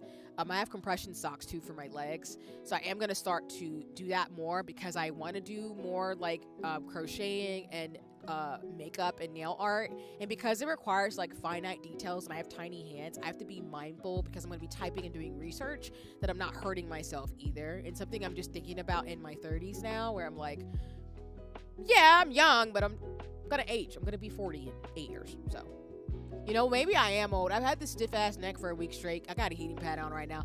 That happens. Sometimes you just wake up, sometimes as you age, and something just hurts and you're just like, damn. But I'm glad you got a heating pack for it, because usually what helps me is just like if I have a stiff neck, I usually just try to drink or put some muscle relaxant on my neck because I get stiff sometimes. It really helps.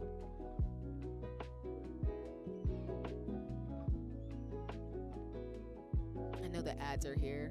I decided to treat myself and book a massage for the first time in years for next week. I'm so happy to hear that, BB. And I'm glad to hear you're doing that for yourself. Massages are so dope. I need to get one myself, honestly. My mom wants to do a spa day together soon. Safely, of course, respectfully. But yeah. Sorry, my stickers fell out, so I'm trying to take them out. So I'll stare at my chocobos. Let me get out my stuff for 2026. Finally, since y'all been staring at my thing for so long.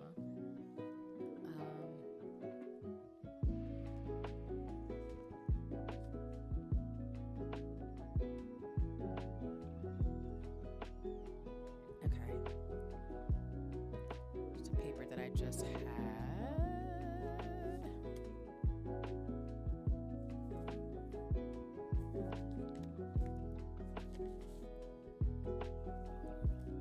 Wait, so the ads come back to read the rest of the chat.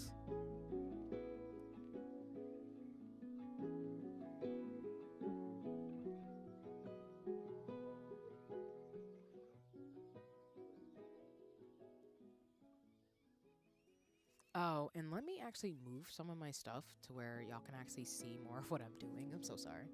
Let me not be a goofy person about that. But as I move forward on this, I just want to say overall, if you've been here, if you've heard me yammer, if you have been lurking, if you've been watching, if you are subbed, if you've played games with me, if you have just talked to me via DM, and welcome back from the ads.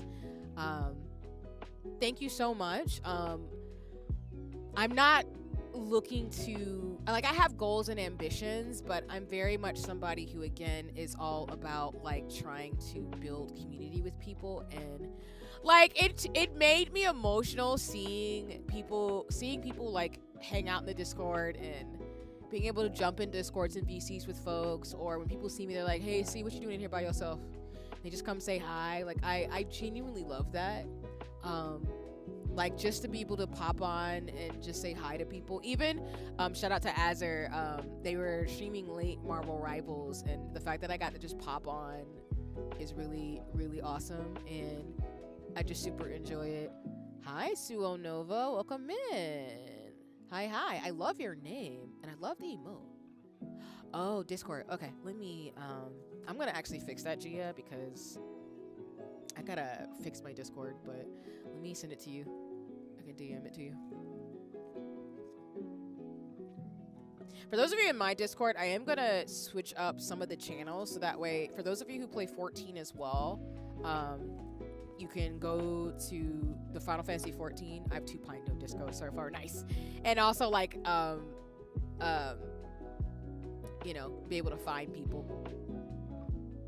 But I'm gonna like switch some things around finally, since I figured out Discord and I need to get some things together. But let me send it to you, Gia.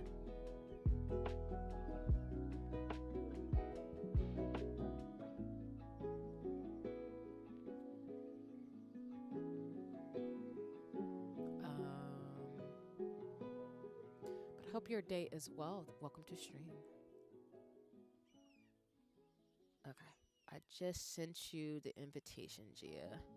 And then BB for 14, I will send that to you as well. Just give me 1 second, because I am always Discord. I'm getting slowly Discord savvy again. But yeah.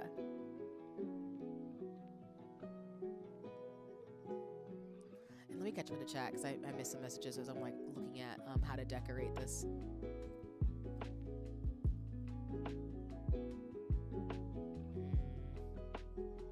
But I was saying before the ads happened, I decided to treat myself and book a massage for the first time in years for next week, which I'm, again, grateful to hear. Please always take care of yourself. That's one thing I always tell people, like, please invest in you. You're worth it. Please do stuff for yourself.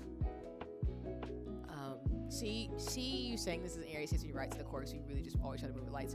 Yeah. I think in terms of the astrology of it, which I know not everybody believes in it, I very much move very quickly. So in order for me to move the way I need to, I know I have to take care of myself. So that's why, for example, a lot of this year has been me having to move very quickly because of how things changed. But because I had rested and had like prepared, I think mentally, pre-grieving, which I mentioned earlier in stream, what I knew was coming anyway, it didn't hit me as bad. And that's why, even though at the end of the year I am grieving some of what I thought would happen, it isn't as harsh. But I think that's a lesson that I can say as an Aries I've learned, is that like sometimes being very fiery is good, because those moments when I'm like, dang, I don't want to do this, but I'm gonna do this, have helped me a lot this year. Along with like really great community. I would not be here without the people I literally, again, I was crying earlier, but I'm gonna be emotional all year. But I genuinely would not be here without really cool community who's like, sis, girl, get up type things. And I usually hear pronouns, so when I say girl, get up, that's me talking to myself like, girl, get up. Like, get up. Like, it's those TikToks who are like, fam, get up. Stop. You doing too much? Like, you can cry, but move. Like, move, girl. You can move mountains. You've been doing it before. And the way I'm so proud of myself, I'm just genuinely proud of myself this year. Because some of the gauntlets I had to run through with just me and that fire, that I'm like, damn it, I got to do this thing. I'm so proud. But that's why now that I'm in like the other side slowly, I'm like, all right, you have to go do things you needed to do because you're a fire sign. Girl, start this step. Stop playing. And now I'm here where I'm going to stop playing and take these makeup classes I've been talking about for like 2 years now. Well, not 2 years, but I had to map out. Again, it's similar when I started streaming. It took me a year or two to think about it. And now I'm at the point where like, I'm ready to execute. I think I've sat on it long enough. And with some things working out in my favor, I think it's time. So, see, we could be twinning. Yes, I would love to twin with you, Gia, because I love having magic keychains and stuff. So I definitely think I'll get the Pastel Galaxy ones. Just because. That makes me happy. Love this. Treat yourself. Yes, thanks. My back has been hurting a lot, and I was like, I'll need it because surgery is in the 6 weeks-ish. Yeah. I think massages are really good for, like, back and muscle pain. So I think that'll be a really good thing to do for yourself as you, like, go in. So I'm really grateful for that. I'm going to spine doctors this month, so I totally feel your pain. Have you tried a chiropractor? Manifesting a fast recovery. Definitely help you treat yourself as much as possible. Yeah. I think, again, you got this, Mick, in terms of going to the doctor. I'm always here for, preventative care and also like finding folks who can take care of you. And I agree with Gia. I'm manifesting a fast recovery as always, and that you can take care of yourself as you recover from surgery. Thanks. People have been so generous with helping me at post-surgery, so I've been getting stuff to make my surgery recovery easy. I'm glad to hear that. You deserve that, BB. What Gia said, please take the utmost care of yourself. Love to see the community return you care like this. Yeah, I'm loving when people can take care of each other. That's the thing about why, to me, I'm very hopeful for the future, because people will always make a way through. When you find your people, there's nothing that you can't accomplish. And that's just the truth of the matter. I know people like to do rugged individualism, but I'm not into that. Oh, an Aries. I'm an Aquarius. Nice. Well, that's cool. I respect Aquarius people. Y'all are very innovative, and y'all are not meant. Y'all are not meant to be like everybody else. Y'all are really the true blue standout. And I ain't mad.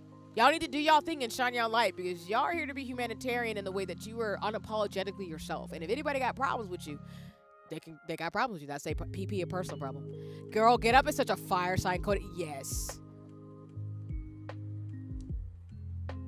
Like, I'm one of those people where I know I can do too much, but sometimes I literally get sick of it, where I'm like, girl, get up. Get up. And that's like really helped me when people have said out of pocket stuff, as much as it makes me sad. Because like I said, I'm a softie. So like, I'm the type of person where I have a big heart, but I think, again, unfortunately, as you get older, people take advantage of that. So I've had to really sit with myself and be like, girl, get up, go cry, but go the other way. If this person's gonna treat you like shit, you need to leave. And that's it. You could cry as you're leaving. Or as somebody made a joke with me, we're no longer friends, but they used to say, like, you're the type of person where you'll be like, the house is on fire, and you're gonna be like, I'm gonna cry and leave. And that's the type of person I am, where I'm like, I'm gonna go. The minute I have to beg for respect and love, as much as I love relationships in all their forms, is the minute I'm gonna walk out. Because like I said earlier in the stream, I cannot do that. Especially because like I say all the time, being a black woman, you are conditioned to be the mammy and the mule, and I'm not doing that. I refuse. I'm not doing that. And Red, I actually would say Echo and Jinx are carrying me, because like Echo, great DPS, great tank, and Jinx is my co-healer in 14. So I'd say it's more them being magical, because I die because I fall off close at Endwalker. So yeah, that's why I love my Scions, because I would not be able to get through half the stuff I get through without them. Sagittarius, interesting. Fire signs. I collect all of you. Apparently. I won't lie, I can hold a long grudge. That's honestly fair, same, we're not going down that road, which I appreciate. I'm glad to hear that. You're a Capricorn, BB? That's what's up. I appreciate my earth sign people. Y'all are cool peoples. And yeah, for me, I think I don't hold grudges, but I don't forget stuff.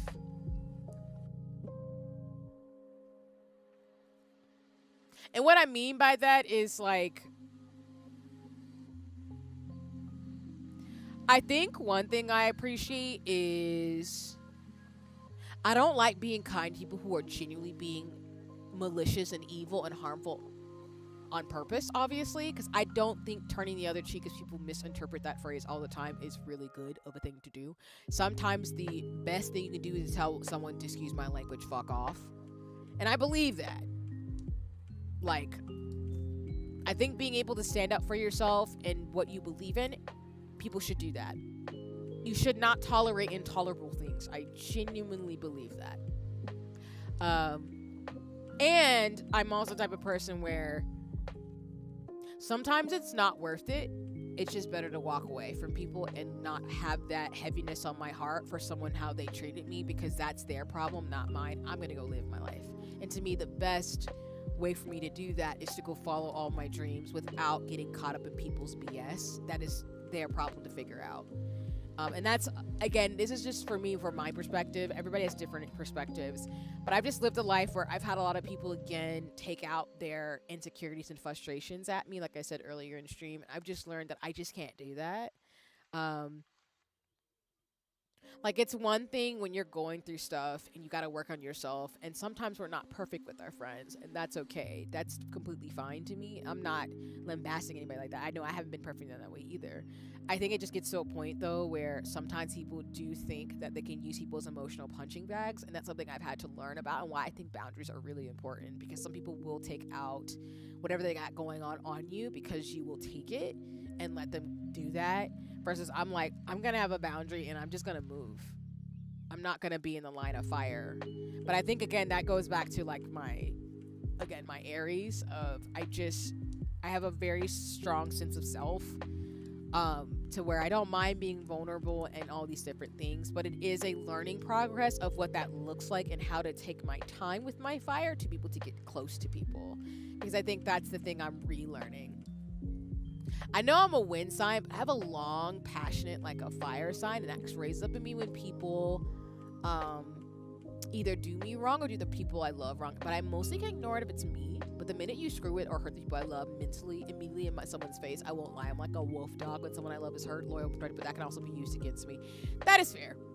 I appreciate that. I think that air sign people are very good at being creative and thoughtful, but also being very quick, like wind. And it sounds very woo, but I feel like I like air sign people, even though people, they're stereotypes for all the signs. But I think, yeah, in that way, like Aquarius is very much a sign that is, because they are so used to being innovative and thoughtful and very humanitarian at their core, they are the type of people where they very are protective of people they love, and they have good reason to, because it's usually people they're protecting are people who have been through enough as it is. So I feel I appreciate that, Suo, because that's definitely a thing I've noticed from people who are very Aquarian-like when they're in their zone, based on what I know, and knowing some of them too. Aquarians are some of the coolest people.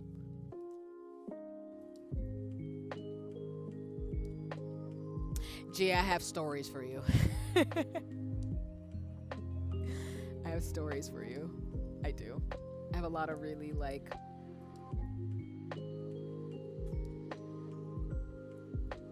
I mean, I think it's not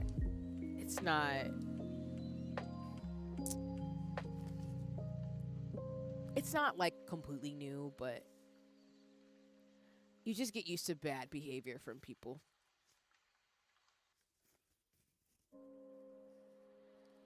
Which I shouldn't have, but I think it's because I care too much, and I think that fiery part of me wants to be there in that way, and I've just learned like I can't do that. I can't burn myself out for other people, because some people will let you do that. I mean, it's hurtful, but it is what it is. But I have stories. I appreciate you, Gia, in terms of the addresses. Yeah. Oh yeah, I have it repeating. I need to switch that. Y'all are so sweet.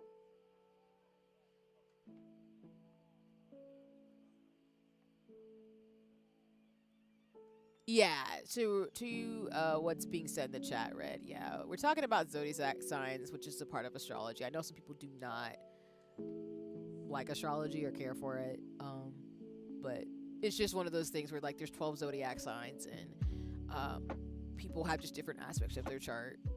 And like I said, I'm very open by the fact that I'm an Aries sun. I don't come across as very Aries-like, but I am. I think I'm just more subdued in that way. But people who know me will tell you that I'm very vibrant and very like energetic.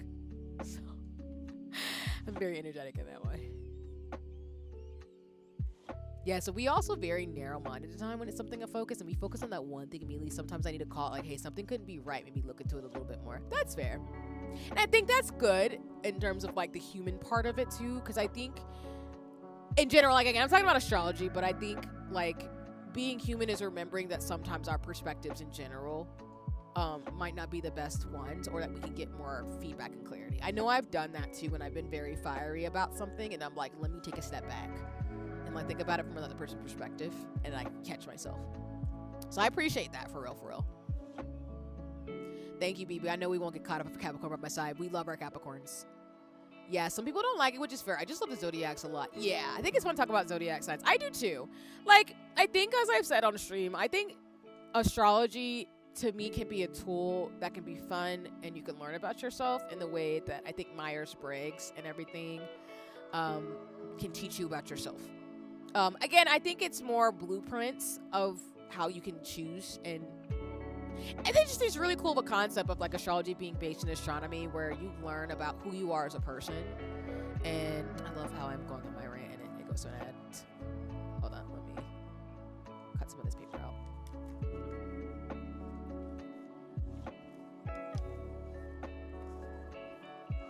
Oh, actually, this would be really cute. Hold on. It's too close in color though.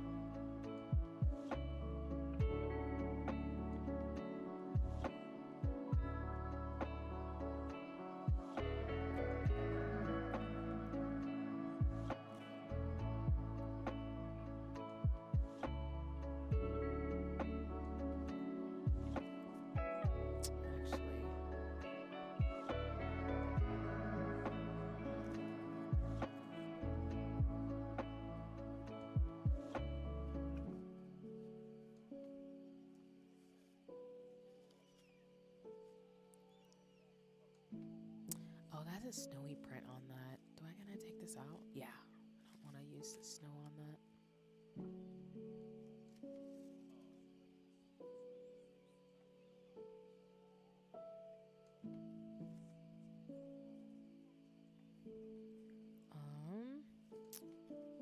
Let's see.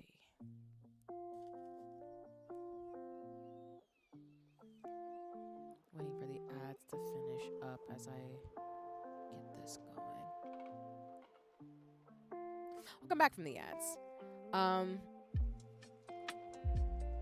trying to like see if I have enough paper to do both. Calls me out so much, not gonna lie, and he has called me out my friends too as well, and has helped me understand my friends more on their reactions, how they acted, which has helped me on how to relate to their point of view. Because mostly with my sign, we can either be very passionate, but also very numb and very avoidant. Fair. That's fair. I appreciate that. I studied Wicca for a while. Now I'm studying astrology. I don't mind. Wicca uses a lot more. Yeah, I think like a lot of these things, if people are open-minded to them, can be very telling and interesting in regards to how it can affirm and also really remind us of like we are very unique in who we were meant to be, and that humans do have common experiences. But to Suo, to your point, that's why I think it's really cool to be able to dive in and try to understand people from where they're coming from and their life experiences. That's not just limited to astrology, but I think that's why I'm a big psychology person myself, which again, y'all gotta remember I have a neuroscience and psychology background. So I think the more that we can learn about how we have more commonalities with people, and still be open to different practices and different understandings of the world, the more we open the doors to really be able to come at people in a very nuanced, very human-like way. So I think we all have our biases, things that we come into, but a lot of people in my community are like Black, Indigenous, people of color, of different diasporas, different descents, are queer, disabled, not American. It's just different understandings of the world and different life experiences. And I think the more that we can do that, the better people understand that, yes, there is some like universality and there's some distinct differences that make the world really awesome, where people are very distinct from each other. And that should be respected and honored, along with like culture, languages, and things like that too. I'm a very big person on that type of thing. I think some people get way too, like, even with astrology, for example, like a lot of the people make jokes because there's a lot of pop psychology and astrology. And yeah, to mix part, it's how much you learn about yourself and others from astrology. Because I think like when people talk about like pop things, it's more like people taking bite-sized information and sharing it. So there, people will say like, I'm not gonna be friends with like a Leo or whatever when that's their sun sign, when someone's chart is so much more complicated in terms of the astrology of it than just their sun, moon, and rising. Like, that'll give you some details, but I think the school of thought of it is really interesting because it gives you a flavor of why this person the way they are and why they move the way they do. So for me, for example, like, I'm an Aries sun, but I have a Capricorn moon. So it means I'm very fiery, but I'm also very much like Capricorn-like in the sense of I've got shit I have to do. So I could be upset and fiery and angry, but I'm gonna think in a very like strategical, thoughtful way that maybe like someone who's not a Capricorn moon would if they were an Aries sun. And Toko, to your point, if you want to figure out your astrology chart, there are plenty of places you can go. I know one people are familiar with, the Sachani app. That's the one I recommend to all my people, and they know because I gave them this. But there's lots of different ways. There's free charts and stuff all over, but I'll drop in the chat one that I've often used and I've shared with friends. Yeah, I've had people who, because of my own zodiac sign, who didn't want to be friends with me because of it. Ironically, I'm a windy moon. Yeah, exactly. Like, I think it gets to a point where you don't want to do that thing where you're typecasting people to the point where you're like, no. Now, granted, some of the jokes are funny, but you still, it just gives you a flavor how someone is and everything else. I use shiny time passages in the pattern to see my friends' charts. Yo, Gia, I gotta add you on the pattern then. I did not know you. I think you told me that, but maybe I misremembered that. But I gotta add you on there. Time passages I've heard is really good. But I heard Time Passages does a good job of breaking things down, and the pattern I really love in regards to the way it breaks down transits and stuff. But yes, I know me and G have talked about this a little bit too, and everything. So, to answer your question, Ginky, because you have a Sagittarius sun as a fire moon, it just means you're very passionate, which is why your crash outs are hilarious. Not to call you out particularly in that way, but that's particularly why that happens quite a bit, and I think that's hilarious. So, I have a Capricorn moon, so the reason why I'm very steady about my emotions, even though y'all look at me like, huh? Sometimes, because like,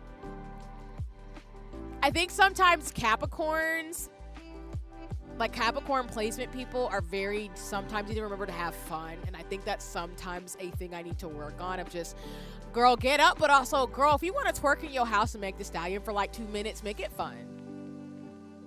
So yeah, but that's where we differ, because you're a fire sun and a fire moon. I'm a fire sun and an earth sign moon. I have a lot of earth placements. It helps ground me. It doesn't mean I don't want to be like, oh my God, the world is ending and cry. But it's very much where I'm like, I've got to do a presentation in 30 minutes and I'm super nervous, but I'm going to do it methodically. And then when I get up out of here, I'm going to go home and nap. Like with the quickness type vibes. So, which, by the way, I'm team. I like exercising, but I love me dancing and stuff. Exactly. And Leo, according to it's fire, sun, and rising, but air, moon. Yeah, nice.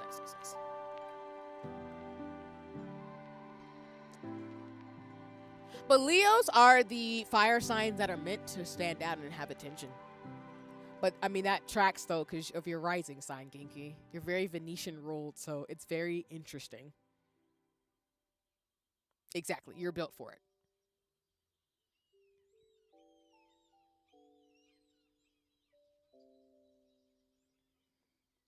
I have very, at least according to what I've been told, I have very much, like, y'all said it on last stream, I have very much class president vibes.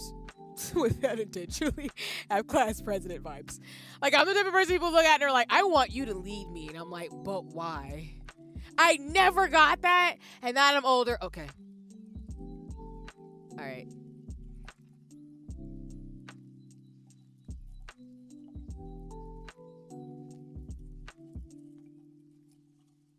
I would vote for you. I'm crying.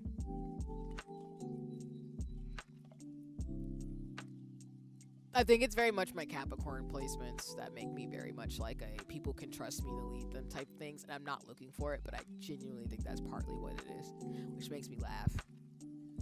I'm okay with it, but it's very much like a, oh, that's why. And I'm glad so you like these websites too. Like I said, there's some great tools to just like dive into it. It's a rabbit hole, as Mick was saying earlier. But again, I think it's very much a way to understand yourself and the world around you in a thoughtful, positive way. And again, of course, if something doesn't resonate, it doesn't resonate. If it doesn't apply, let it fly type of thing.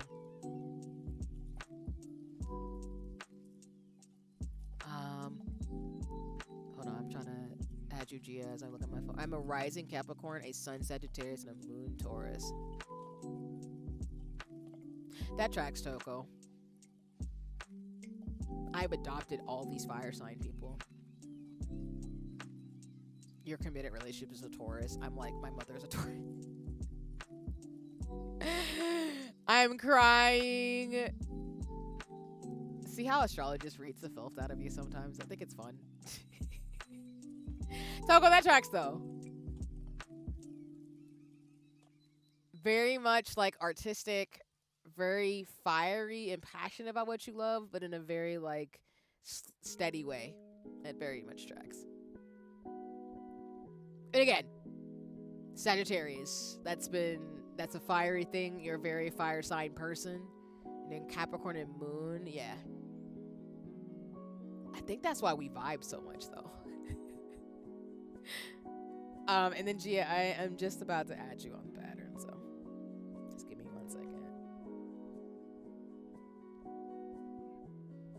But it's stuff like that. As I reflect on this year, as I've been saying for stream.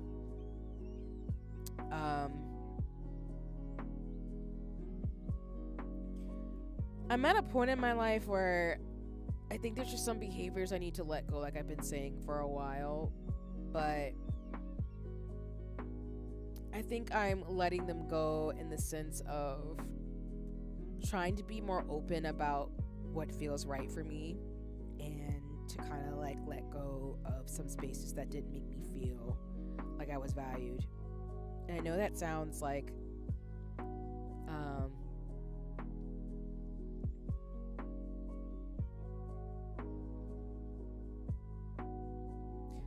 I know that sounds very... Sorry, I'm just trying to... Got some messages about something.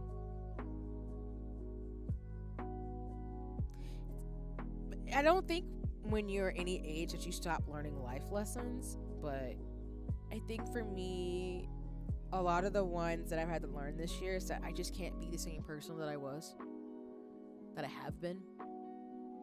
And I think my friends have really helped me realize, like, it's okay to be the person that we see that you are.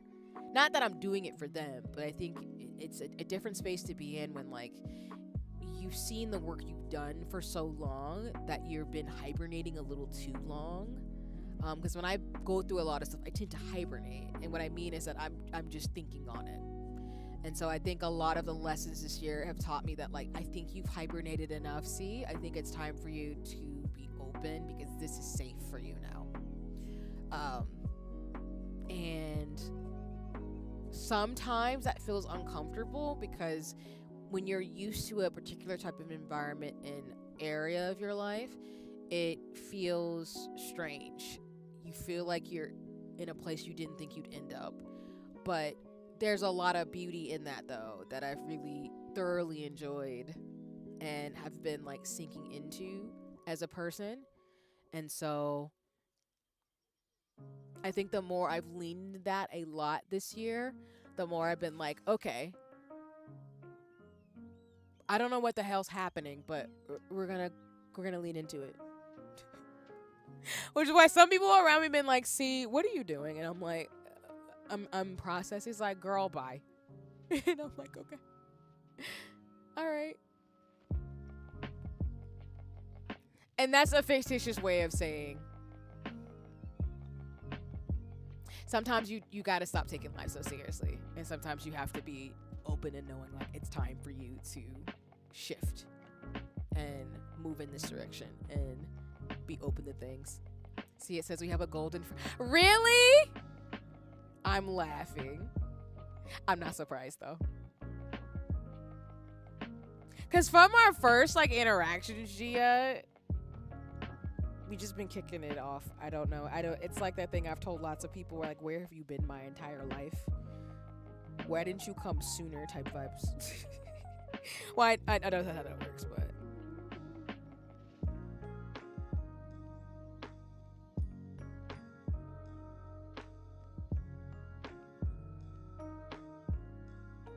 You were just looking at it for 2 seconds.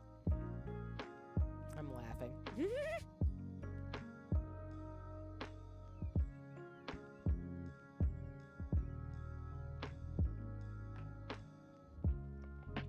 No, seriously though. No, I'm looking at it for a second. And it's so funny.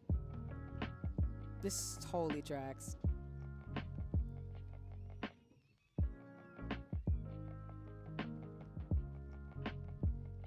Especially when some of the parts of it, I'm still kicking over the Taurus thing. Like, how did it even know it? It even says my descendant. Oh, so you're Scorpio rising. Wait, no. No, hold on. You didn't say that. But no, it even says a descendant. I think it's interesting, like, again, you see people in our lives who have, like, things in terms of the astrology. But the Taurus descendant, that's interesting. And then my caption disappeared as soon as I be saying things.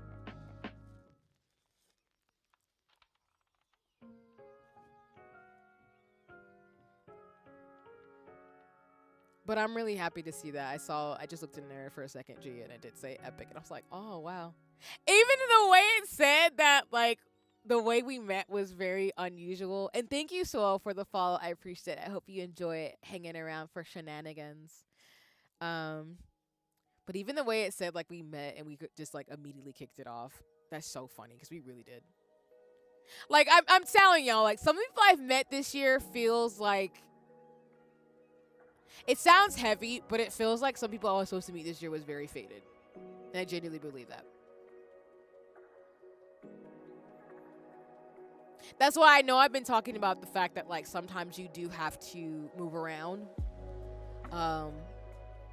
But then when you open yourself up to being like, I deserve better, you will find people who will treat you the way that you think you deserve, and it makes a world of difference. Of course, y'all seem fun to be around. I appreciate that, Suo. That's super sweet. Yeah, people around here are super dope. All the people who are in the chat who are streamers are amazing people, but overall, I've got really great community, as I've been crying about all stream.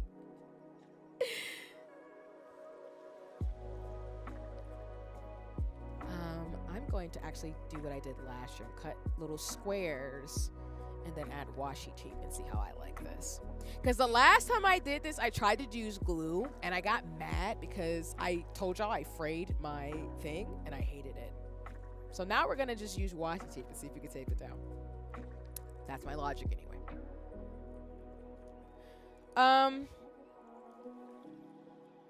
Yeah, but I'm gonna dive into it now that I have people on the pattern.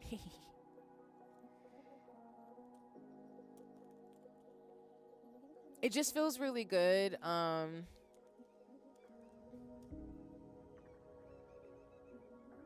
It feels good to be seen and valued and appreciated for who you are, just for existing. And I wish that for everybody. I know that's hard because we're all looking for friends and sometimes we're shy and nervous and don't know what to do. But I know for me, when I get overwhelmed, I have to sit back and go like, let me be honest and try and see what happens. And even if things don't land, at least I know I try. And there's the ads for folks who aren't subbed. I'm just cutting out these little pieces so I can tape down my cover.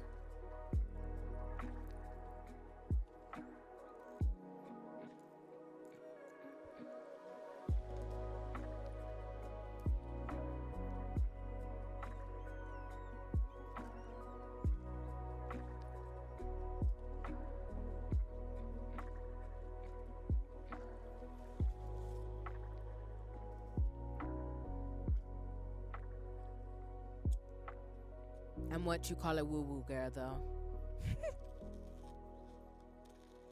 As a human, I'm genuinely glad humans don't run this show. But I'm a believer that I just don't think humans run the show. Everybody has their belief systems, though, so I respect it. So I'm not mad about it. It's just one of those things, like, I'm just glad I don't run things. I don't want to. I just want to live and see what happens. And figure out what I'm meant to do. And take my time getting there.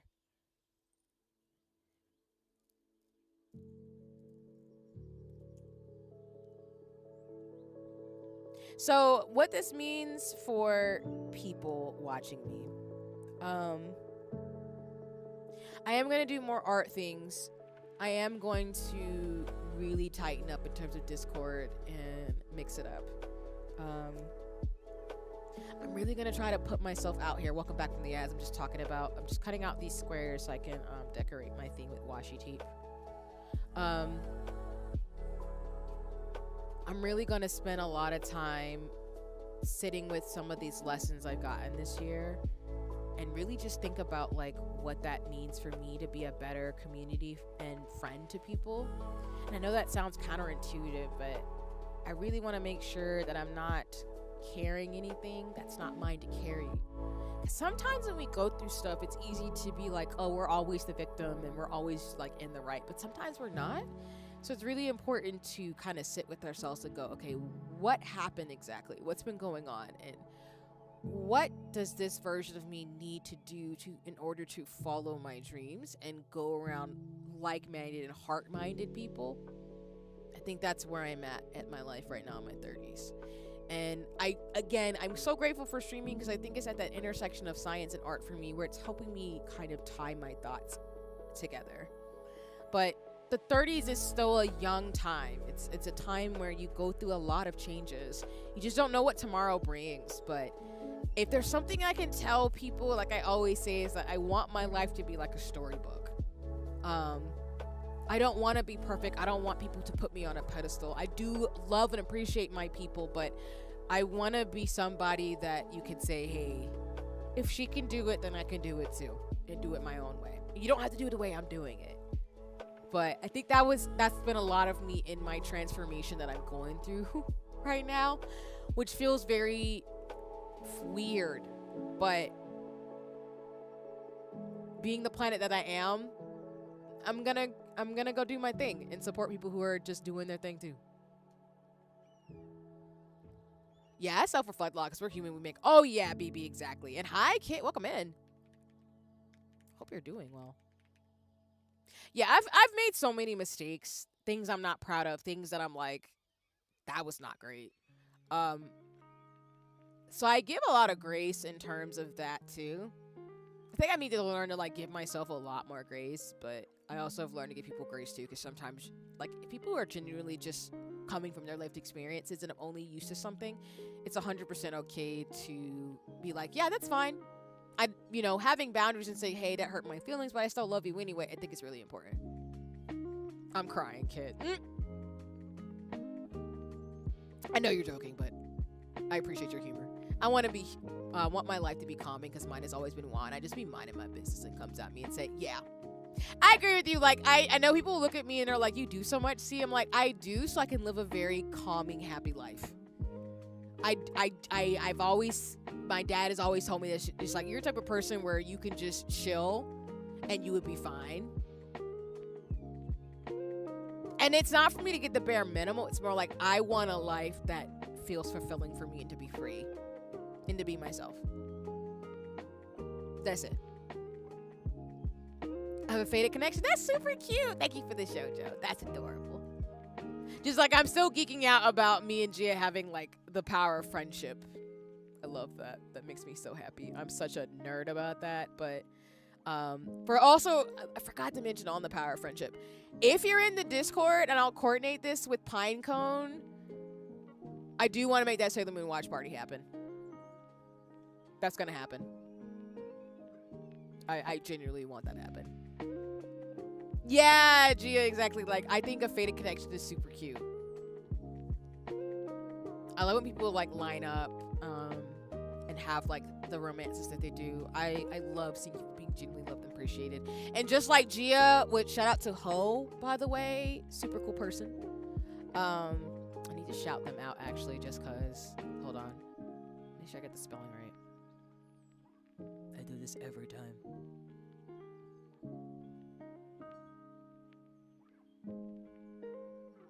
Just like Gia's partner Ho, Mick's partner Matt is super sweet, and I love seeing people be loved by their partners. It's just something that brings me so much joy and makes me emotional, because I just love people being appreciated and loved on, like, for real. Because y'all both deserve that.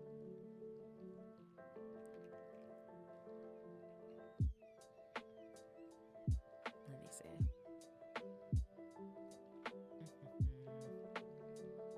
No, stop that.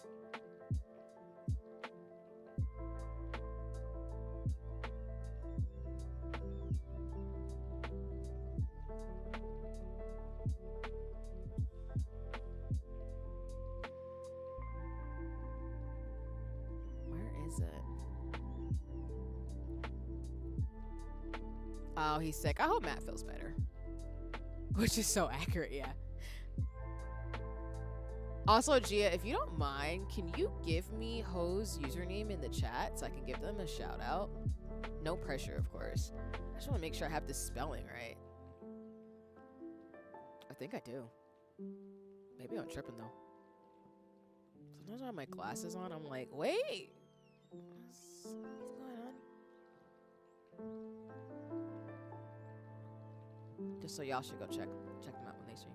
Oh, it's Humble Brag. That's what I was like. I knew it was something like that, and I was like, I know it because I follow Ho. But yeah, I should go check out Gia's partner. They're super sweet. Respectfully, I appreciate them. They're fun. And it's again, I love my friends who have their partners because it's just really cool to see the person they're like matching with who's just super, just the see their like relationship. So But again, I hope Matt feels better too soon. Being sick sucks. Like, for real. And yes, give him all the soup.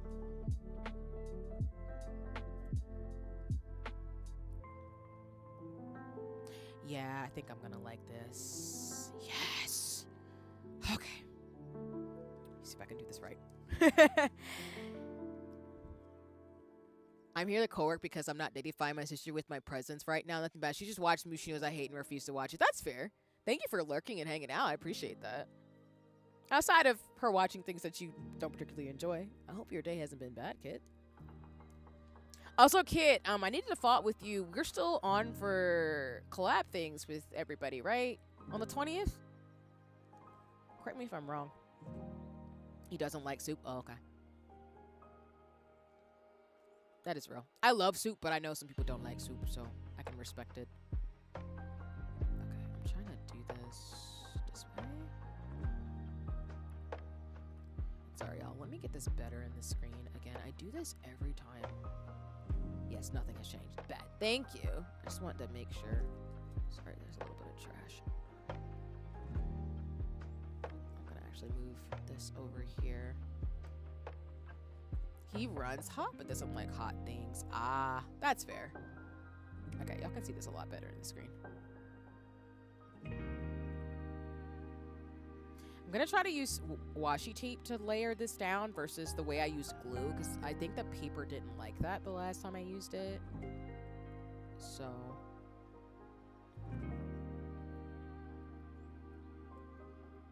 And then let me absolutely make sure I want to use these stickers. Or this one. I do like this sticker, but there were a few I was looking at that I'm like, what do I want my cover to be like? Today has been fantastic. My nephew got a black belt. And December socials have been kicked off. But bumpy start, but nothing spoiled the fun. Nice! I'm happy to hear that, sincerely. That's awesome. Do I want this one? Actually, you know what? I want that one instead. Okay. I think the rest of my ow, I would drop my scissors on my feet. Oh my god. So that's actual hate and more petty hate. That's fair. I think that's funny though. Not in like a disrespectful way, but in a like, you know what, stand your ground type thing, you know?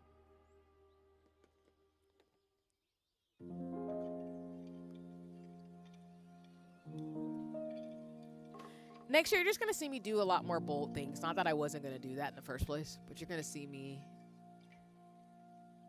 do some things differently. And I will say too, most of my IRL makeup stuff I am going to primarily keep on Blue Sky. The only reason why is because with the way Twitter is, I don't really feel comfortable sharing like photos and things like I have been, except for like recycling like old stuff. But I will say most people, like I've said all year, and this continues to be a thing, do follow me on Blue Sky. So I'm really, really grateful. Most people have found me through lists and things like that, which is, I'm really grateful that people are like, you should go check out this person when I go live and everything. But yeah, I genuinely think I'll probably keep that more to Blue Sky because of the algorithm on Twitter. And I'm not really here for the AI sculpting. I know that's a thing in general because of the way the world is, but I'd rather keep some of those makeup shenanigans on that website versus on other places.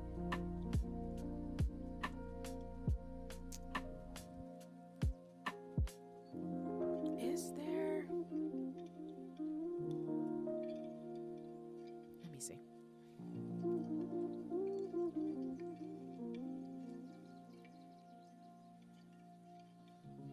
Sorry, there's like art I'm thinking of in my mind's eye that might be good for the cover, and my brain is not. My brain is like stuck on it for a second.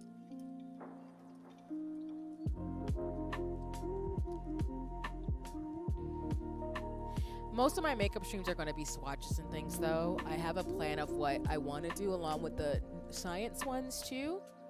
They're probably going to be more neuroscience-based streams, which I'm really excited to do. I think they'll be a lot of fun. But yeah, I think I have an idea finally of what to do. I need to get better at reposting people's Go Live. I'm also not on Blue Sky. No worries. Like, I know what I've tended to notice is I do post because people do like watch me on the internet. My brain is not branding right now. Be bold, brave, and beautiful.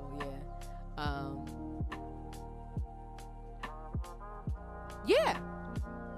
So just for context in regards to aspirations for next year, I am pursuing a professional makeup license.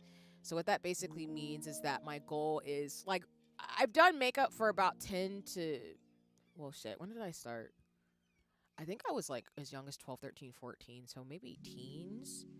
So I've been doing makeup on and off, like learning myself through like tutorials, music videos, like getting my makeup professionally done, getting tips and tricks and everything for over a decade and some change. So let's say like a decade, maybe like 13, 14, just along with like weightlifting.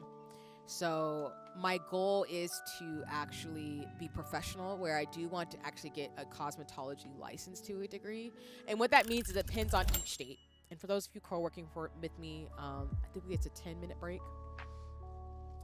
But essentially, and let me double check. I know Aura's supposed to debut today, but I still don't see their channel back. Kind of like, what's going on? What's going on, Twitch? Which, by the way, I did see the drops for TwitchCon, and I was like, okay. All right, I see them. I was like, is there stuff gonna come back? Okay, it's back. Cool. So I'm giving you a long-winded answer, Kit, and thank you. You're talking about yourself, but thank you so much for the compliment. I am, so along with going to graduate school for science, I actually am going to pursue professional makeup and nail art. I'm including nail art in there because when you do pursue like makeup or fashion, you typically can do cosmetology, which is folks who do like hair and nails and makeup. I don't want to do hair per se, but I do want to do makeup, specifically editorial and fantasy makeup, and I would be fine doing like cosplay makeup, so making wounds, doing people's makeup for like different costumes and stuff and everything. I've been inspired by a lot of the photo shoots I've done, but also what I gravitate towards when it comes to fantasy shoots. So I want to get a certification to not only do it in a way where I can do it to learn the hygiene of it in terms of cosmetology, so how to clean the brushes, making sure people know what works for their skin type and skin tone. But I also want to do it in a way where if someone, like a friend, needs their makeup done, I can help them out, because I've been asked by friends. I've only refused for not my family. I've helped my mom like do her makeup, my best friend, my sister, like all types of stuff. So I've helped people in that way, but I want to get a professional license to be able to do it. I don't know where it's going to go, obviously. I'm not necessarily trying to monetize any hobbies that I'm really passionate about, per se. It's more of just the artistry of it. And I just really love makeup. I really like fashion in the way that it can make people feel good about themselves. And I would like to be somebody who can do that for people if they ask. I love science. I love doing that. And my passion's also with art. I love creating and being creative. And I think one of the most empowering things someone can do is their self-expression. So I don't know, the thought of like helping somebody like find the makeup that makes them feel good, or doing someone's makeup for an event, would make me really happy. I don't necessarily know if I would have my own like business, but I'd love to work with other like fashionistas or makeup artists to do just a look, whatever works. So again, I don't think I'll do like bridal makeup. I think I'm more so interested in like fantasy and stuff, but I think I would be fine doing more casual and more makeup looks. The nomenclature in terms of that and why I'm saying it that way is that I'm typically more of a high glam person, so I like really bold, bright colors, bold lipsticks, and everything else, and I'm very much a matte girly. But I understand some people prefer more of like a subdued look, or more like soft glam, or different types of like looks, I guess. I know people refer to them as like cottagecore and everything like that, but I just want to make people feel good about who they are. So I think that's something I've been wanting to do for a very long time. I think I just needed to give myself the space and the resources. Yeah, exactly. Like, I love to do like people for Ren Fair, or my dream would be to honestly do makeup out of Lolita fashion show. I would cry if I had the opportunity to do that. And it wouldn't be just like, girls. It could be all genders. I have no problem with that. I think everybody, no matter your gender, can wear makeup. So.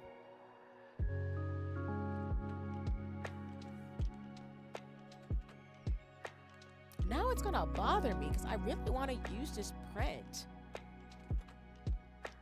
But also, I'm thinking about it, it's kind of big. You know what? I think we'll be okay. I think we're gonna put the fairy instead. But let me see. Can I put this here?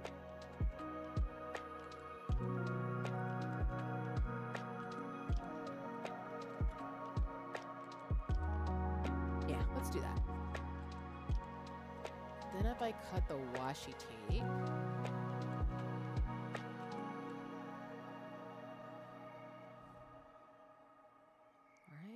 If I cut the washi tape this way.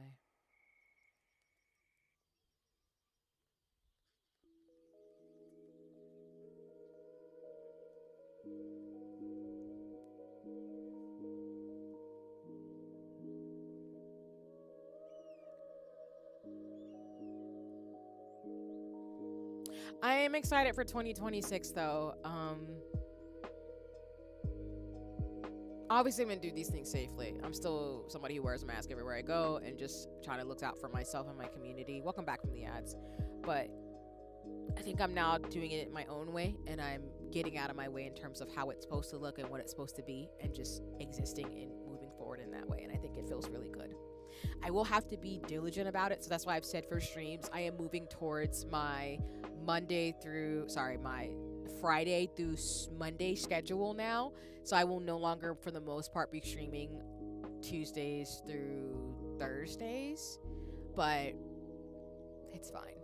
I think it'll work better for me to kind of balance between like real life and doing stuff, and then also being able to bring my best self towards streams. So essentially that.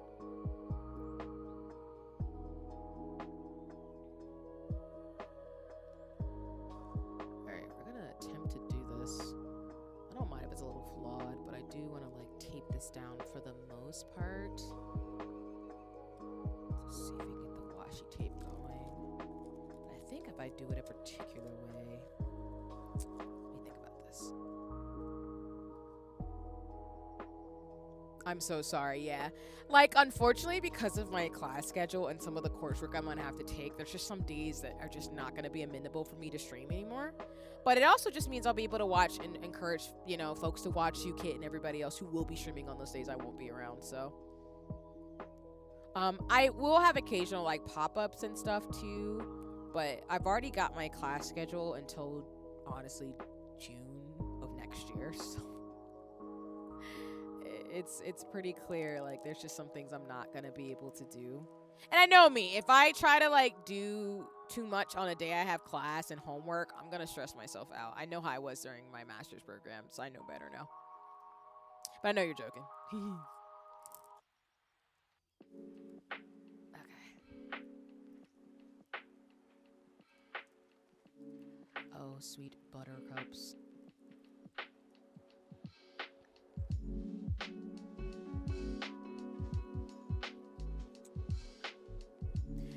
Obviously, we're gonna see how this goes. I think when you change in life, it's not like a one and done thing. I'm not acting like, oh, I've reached some like high point. I just think like a lot of the changes I've been through this year are accumulation of stuff I've been wanting to do, and just me realizing, all right, it's time to take the next steps. But I'm still very open.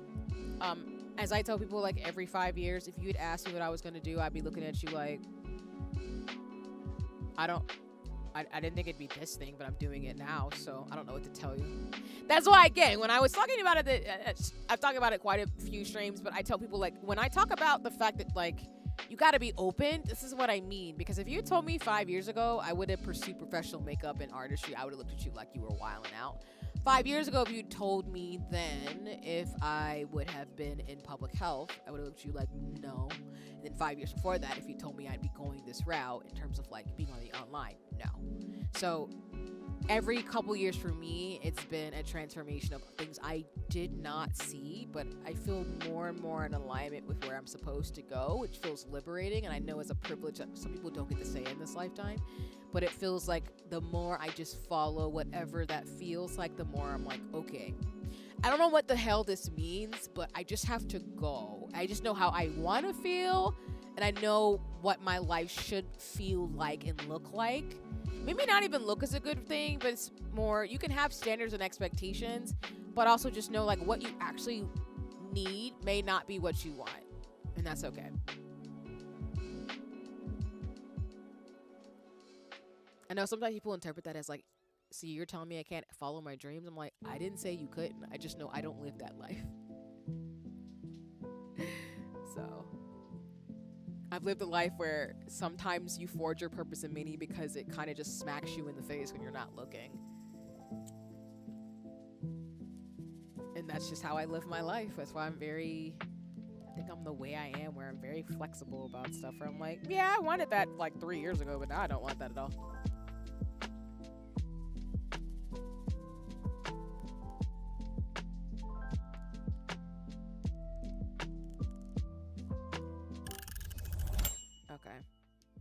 That is the chime for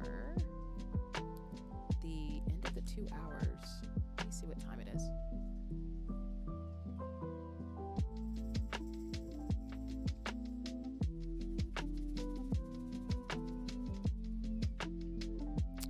I think we'll go for another hour and then we'll wrap up stream. I know we're supposed to pay UMAMI, but a bit more low-tempered today.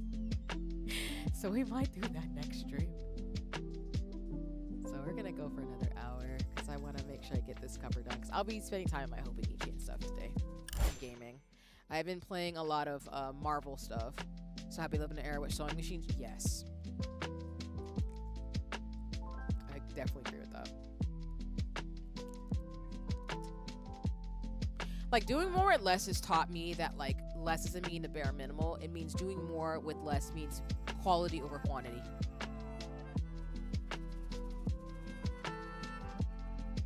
Oh boy. Actually.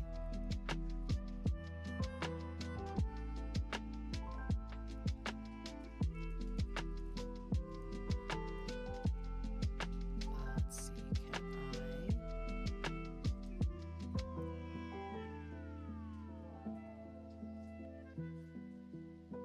Yeah, this is perfect. Okay. Do I want this sticker here? Hi, Jazz. Welcome in. Thank you for the lurk. Hope you're doing well as always. I am decorating my Hopinichi for 2026. Someone who's, I realize long, if you want to be, you got to be, yeah. Like, to me, I try to, and again, I'm not the best time management person, so please don't take anything I'm saying as like I perfected some art of it. I can be very much where I'm like, I know I need to be doing something and I don't. I very much think that if you make stuff easier for you, it just makes life so much better. Which is why, for example, when I have to do chores, I'm like, if I do small sections a day versus trying to do it in a big push, it helps me. But I also know that, like, sometimes we just have bad mental health times. We just don't want to clean. So whatever makes it easier for us to get through tomorrow is okay. And I appreciate that you're not digging at yourself, because I just don't think... I think the most efficient thing sometimes we could do is to rest. I'm making a pill and I hand sewed the first one because I wanted to practice backstitch, but I had to cut it too small. I was not hand sewing it. That's fair. Because hand sewing is a lot. Like, I have a sewing machine, which, again, I will set that up for streams. My capture card is being a goofball, so I want to fix that first, but I do want to set up for sewing streams. But to your point, like hand sewing's a lot. So if you have a shortcut or something that helps you out, or you're like, I'm not doing that, that's completely valid. I think I'm going to probably get more and more frustrated with, like, sewing. Probably. Like, I have some petticoat designs, but I know what's going to get me is the organza with some of the dresses I'm trying to make. And I'm just going to be, if I can do it in a way where it makes sense for me, I'm going to do it that way. Now, if I ever made stuff for other people, of course I would do it in a way that would be of top tier quality. But for myself, oh no. Like, I can make stuff work. I don't mind. It's not to say that I won't put in the effort for myself. It's just more like there's just certain things you know where you're like, I'm not gonna do that again. Hand sewing is a lot, but I like it. I don't do a whole lot though. I mostly use hand sewing for my knitting. That's fair. And as long as you appreciate it, that's the difference too. Because I think sometimes we do crafts, people ask like, how would you waste time on that? It's like, why would I not? I love it. Like I love lace bopping and doing like hobonichi stuff. It makes me happy. But you know where your limits and boundaries are is what I'm trying to say. So I get you. And I think that's cool that you mostly use hand sewing for knitting. Because I want to learn embroidery. I want to embroider some kicks, some shoes. Because I got mad when I saw the K-pop Demon Hunter bands. I was like, I wouldn't wear that. But I wish it looked different. And now I want to like embroider my own sneakers. It's a trap. That's what happens when you're a crafter. You are like, I want to do everything. I'm like, no, you can't. See? Stop it.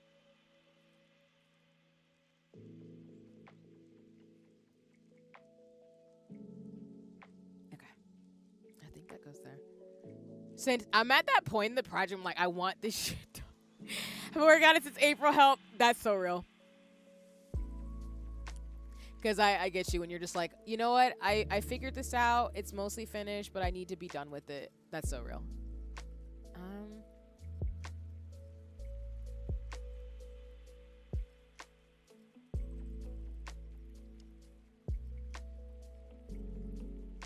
If you ever want me to teach you knitting, hit me up. Yeah, I definitely will.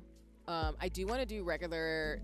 I know for the Black Twitch Unity Guild, they do have crafting days. I want to go to those, but I definitely do want to like have more crafting days with friends, for sure. And same if anybody wants to learn like lace bopping, it's really not that bad. Happy to like do a little teaching if I can. Not in like a professional sense. I can send you some folks that you can look up to who will teach you. But I think lace has been a lot of fun for me to learn. I'm trying to think. I feel like I want an accent sticker on the front cover. I don't know what exactly.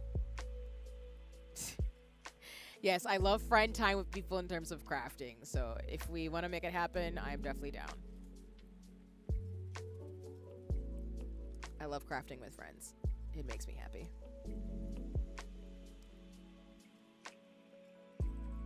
Where in the tarnation did I put all my other stickers?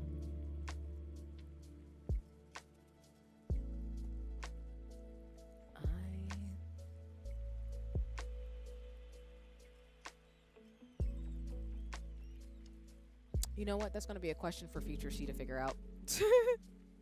I'm okay without the accent sticker, but I'm just sitting here like, what the devil did I do? Okay, movie should be mostly done, so time to go hang out with my sister.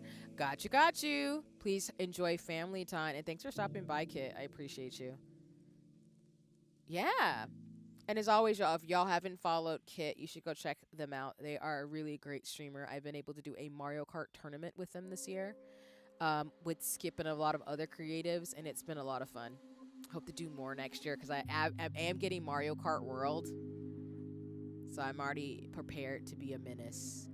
Never forget you are all amazing. Yes, appreciate you, Kit, because I 100% agree.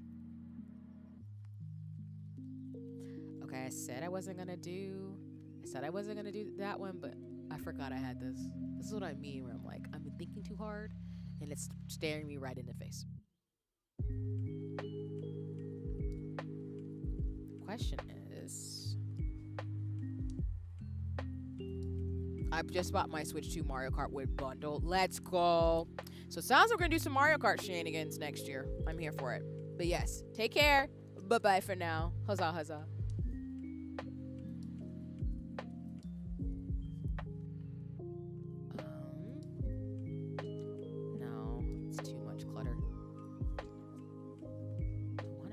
Sticker, but I'm just sitting here like I don't know what to do about this.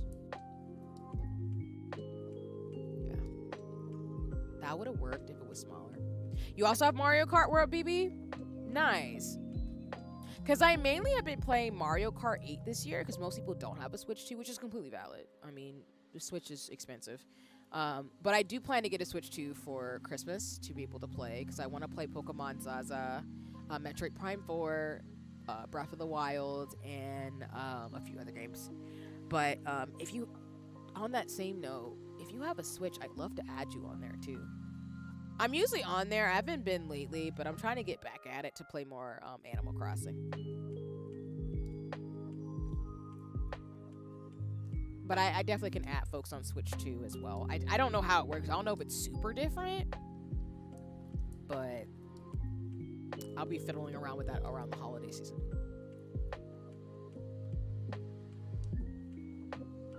It's the same. It's the same, really? So did they change from your perspective? And folks can chime in too along with BB, but did they change any of the modalities for the Switch? At all? Like the menus or anything? I'm assuming no. But very, very minimal? Alright, Nintendo. That's so funny to me. So you're pretty much just buying what I suspect is like an updated Switch, which I suspect that would be the case, given that, again, I think we're in this Wii U era where like the Wii U was just an upgraded version of the Wii, and a lot of people did not feel pressured enough to buy a Wii U. I'm sorry, I need to like make sure I load it up.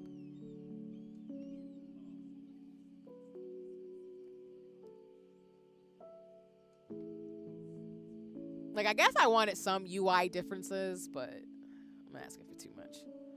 It's probably not that deep, but I'm still like, if I'm gonna spend money on a console, I kind of want there to be some things, but I'll be fine. I'll get over it. I think the main thing is that I knew with the Switch 2 that I was gonna get one because, like I've mentioned before on streams, there's a couple of games that are 2D, 3D that are coming out that I really want to play next year, and I do think the graphics, especially because I've seen a little bit of gameplay of Metroid Prime 4, looks really, really good with the updated graphics. And I also want to play Animal Crossing New Horizons on the Switch too, but I'm an Animal Crossing girly, so that was kind of a trap for me anyway. As soon as Nintendo said they were going to update things for Animal Crossing, I was screwed from the start. Because I think I got my original Switch because of Animal Crossing New Horizons. Like, that's the one IP from Nintendo that always screws me. Because they either make merch or they end up making something that I really enjoy, and I'm just like, alright, that's cool. Thank you for making me spend money, capitalism. I don't like you.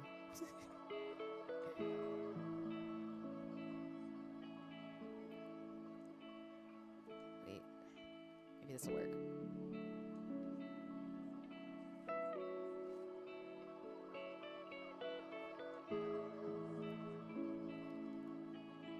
Okay, I don't hate that. Yeah, this is cute. Please enjoy the lurk, Mick. Appreciate you. And the ads are rolling in.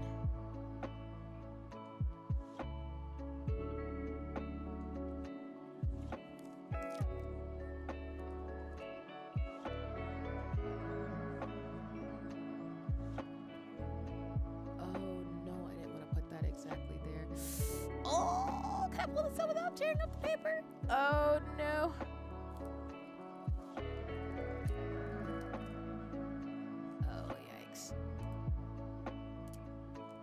That's okay. That's okay.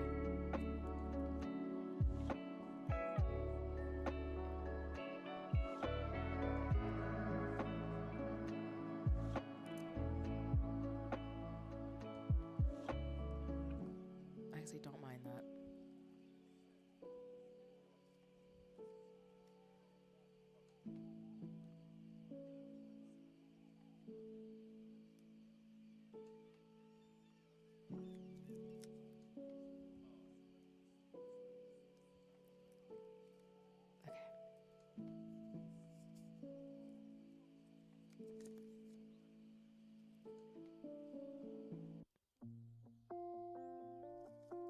Do I want to add some fairy? Sorry, I thought you had that command. My bad. No worries. I still need to fix it. Oh, good. Welcome back from the ads, too.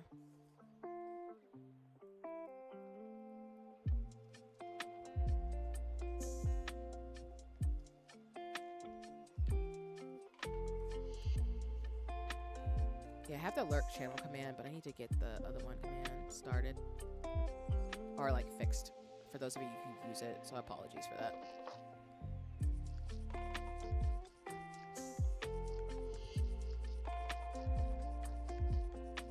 Yeah, I like that. Let me cut this out. And I'll show y'all a better view of this on stream. I guess my big moral of the year is, like I shared with folks, sometimes you have to let yourself go through a lot of grief. It doesn't feel good, but when you kind of let yourself grieve, worlds open up for you. Hi, welcome in. How goes it? It is going well. I am currently doing my 2026 cover for Hobonichi and talking about various things and celebrating and sharing my gratitude for folks being a sappy person today. I hope you're doing well. It's lovely to see you.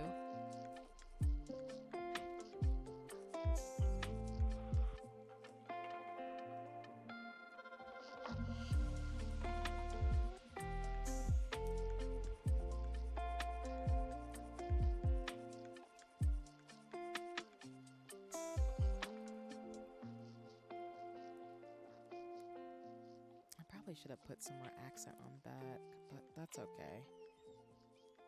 I don't hate it, and I think if I tear this up, it's gonna be bad anyway. That's okay though. I do like this better, a lot better than 2020. I do have a question for you if you're interested. Yeah, let me know. What's happening? What's the question? Okay, I think that's the cover for 2026. I think, like I'm just saying, let me get it better in the screen. So I did put the sticker at the top here, in the corner of it. I should have put an accent behind it because of the yellow on the page, but it's okay because the big thing I wanted was to have a lot of the paper in the background, as you can kind of see here, and I wanted this black girl sticker to stand out the most on my cover. So, but overall, I definitely agree. Instead of using glue, which I would use more on the insides of my pages, I think using washi tape and tapes works better. Especially if you're going to use a lot of paper and glitter. It just makes a world of difference and it actually stays. I'm going to Anime Week in Atlanta. Would you like to be a test subject for me to test a con walk? What's a con walk? Tell me. Also, yeah, AWA is coming up soon, right? It's December. Yeah! Sorry, I'm used to AWA being near Dragon Con. So it still throws me off that it's in the middle of the winter months. Not that people aren't going to cons during the winter months, but my brain's just like that's the thing when I saw TwitchCon apparently is in November, later Thanksgiving. Like, why would you do that? People are trying to travel and like go see family safely. What are you doing? I don't know. It blows my mind. But no, please explain. Because I've been to cons. I've never been to a con walk, though. I do know some people who are going to Anime Week in Atlanta, though. I do know some folks who are going to be selling and, like, visiting.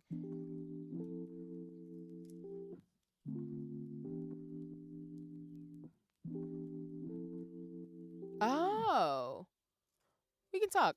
That reminds me of, there's a VTuber company that does that, and they were looking for people for AWA to do like the robot thing. That'd be cool though. I do like when people like show visually the cons and stuff via TikTok and everything. Just see what's going on. We can talk. That's really cool. Appreciate the offering. That sounds interesting. Because for those of you who don't know, Anime Week in Atlanta is one of the, I think it is the biggest anime-oriented anime convention in Georgia, specifically. Atlanta is the city, for those of you who aren't based in the States. But for those of you who are, welcome to Atlanta where the players play type vibes. There's usually 3 big cons in Georgia. It's Dragon Con, which is the biggest con in the Southeast. That includes, like I've talked about, all types of nerdy things from Dungeons and Dragons all the way to anime, gaming, Star Trek, Star Wars, anything and everything nerdy is probably gonna be a Dragon Con. It's 90,000 people and it shuts down the city of Atlanta. I promise you. And then the other one that I think a lot of people are more so going to that I noticed from the VTubing space is MomoCon. MomoCon's it's like if you took the nerdy aspects of, like if you took some of the anime and gaming aspects of Dragon Con and slide some of the anime stuff from Anime Week in Atlanta, that is essentially MomoCon. The gag is, though, is MomoCon is owned by the same people who do Dragon Con. So I'm looking at people like, it's the same con. They're owned by the same people. But that's a little trade secret to somebody who's worked in cons for too long. Or used to work medical staff. But yeah, I'd love to talk about that a little bit more, because I know AWA should be a good time. Oh, I would do that. Plus, it's cool to see more VTubers actually do conventions and stuff too, where you can see people. I think that's really interesting, personally. Again, though, I don't know why people are planning. Like, I've noticed that, which I think is kind of, it could be a conspiracy theory, but why would you plan a convention around the time people typically would be either not able to get off work or they're traveling for the holidays? I don't understand that logic. I know what people are trying to do is that most people are going to be traveling anyway. So it's like, oh, you can travel home and then go to this con and then go visit family. But I'm also like, capitalism is beating people's asses. So why would you do that intentionally? Like, what's going on?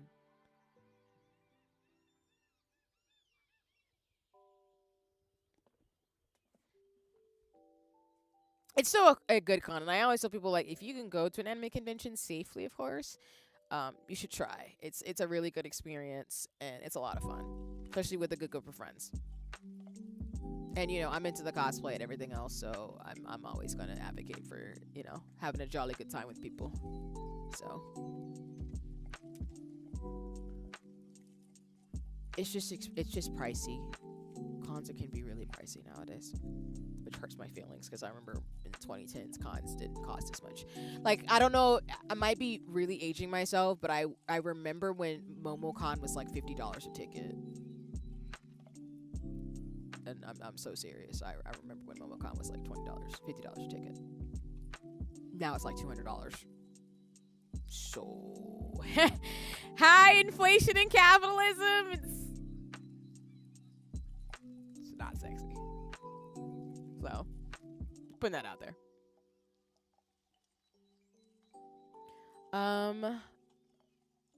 Let me see. This is 2020 for June, July. So I think I'm gonna do something similar for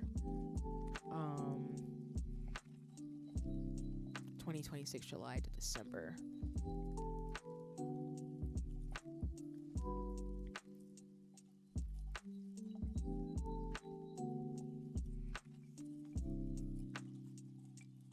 If you want, you can stream your POV. I'll have a note saying you're live so people know. Yeah, let's discuss it. Even if it's like not able to be streamed, I'd love to just see what's going around. Like I said, I'm right now not going to large gatherings for a variety of reasons. One of them is, for example, like I have to prepare for school, so if I don't get my ish together, I will put myself in a situation where I will stress myself out unintentionally. But I do think cons are fun. They can be.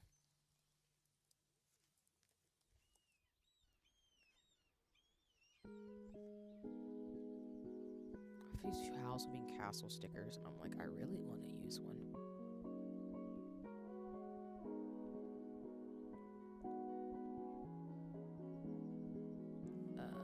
But yeah, we can talk in details. I appreciate the offering, for real, for real.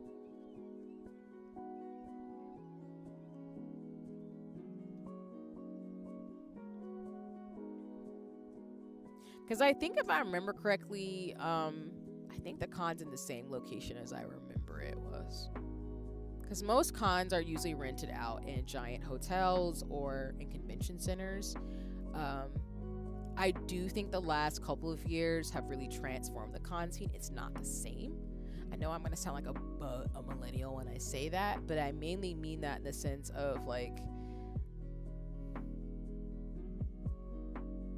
I don't think anime and gaming is mainstream to the degree I think that people say it is. I do think it's proliferated into the mainstream in terms of the impacts, similar to the way that like K-pop Demon Hunters, because it is a really good animated movie. I think that animation and gaming has proliferated more and more, and I think it's never been like a thing that hasn't existed. But I do think we're seeing this because of the backsliding of a lot of things that are bad. You are seeing a renaissance of it's all a connection to the concert. I was there last year. Yeah, exactly. Because I think if I remember correctly, it's I'm assuming it's the Georgia World Congress Center. I think, right? Well, I think so. Because a lot of these cons used to start on college campuses. Like MomoCon actually started on Georgia Tech. Okay, thank you for confirming. Appreciate that. Yeah, because MomoCon started at a college campus at Georgia Tech, and then it got really big and moved towards where it is now, which is it's the Georgia World Congress Center, which is one of the biggest conference centers in the state. And then I know for Anime Week in Atlanta, they were in the Cobb Galleria, which is, if for folks who aren't from Georgia or Atlanta. Atlanta has a couple of places that have like really big hotels and convention centers. There's a lot in the South actually, which is why you have like different cons in Florida and South Carolina and things like that too. But I do know AWA has recently gotten big enough to where I think they've moved towards the Georgia World Congress Center, similar to MomoCon and DragonCon. So all the cons are pretty much in the same spot now, versus some of them would be in the Cobb Galleria and then it'd be over there and everything else. And it is convenient in that, like, to your point, they're usually connected in a way where there's hotels, so usually con goers can go from their hotel rooms right into the convention center for a lot of the cons that I've been to, which is really nice. It also just makes it to where it's really pricey. And of course, it's always hilarious when you go to a con and the people who aren't there for the convention are like, why are these people dressed up in cosplay? What's happening? Like, I remember this one time I was at a convention and, like, you know, it was, I think, towards the end of it, but it was so funny seeing people, like, with their anime gear and their cosplay on and people just walking around in businesses being like, what the fuck is happening? And it sends me so bad because it's just really funny. It's really funny to me. We watch people's reactions like, I don't know what's going on, but it looks cool. I'll face it, I guess. Or people will be like, are y'all like having a retreat or something? And people are like, no, it's an anime convention. They're like, oh, like that cartoon stuff. Cool. It's just funny to me. People don't know what to do sometimes. Some people, most of the time, people are genuinely just like, oh, okay, cool.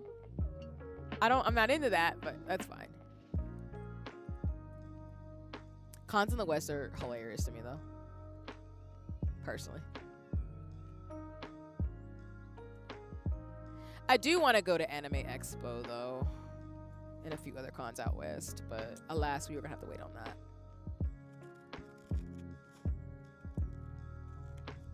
Okay. I'm doing a similar pattern to what I did earlier.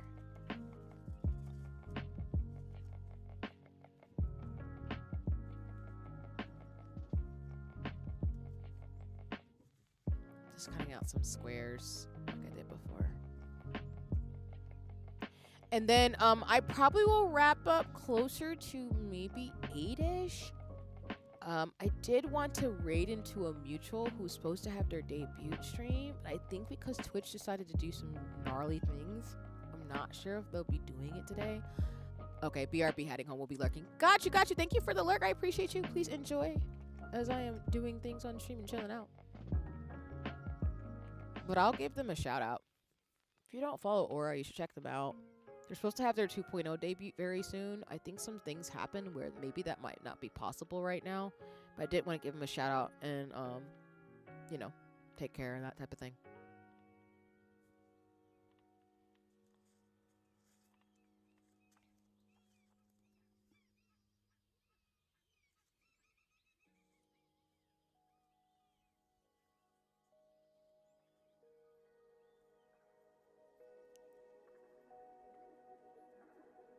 And then I will be back tomorrow.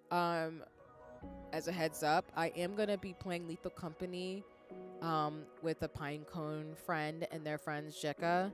I might not be able to, so I'm going to check and see, because I do have to do some things tomorrow for an appointment. But I will definitely be back over on Toku Tabletop, and we'll be back Monday and Tuesday for Wholesome Snack on Tuesday, and on Monday to do more like lace and Hobonichi as I'm doing today. I'm decorating my books because now I have to get into 2026 and just kind of think about some things, which I've reiterated throughout this entire stream. Like, I get to a point where I have to start planning my year and moving forward in that way.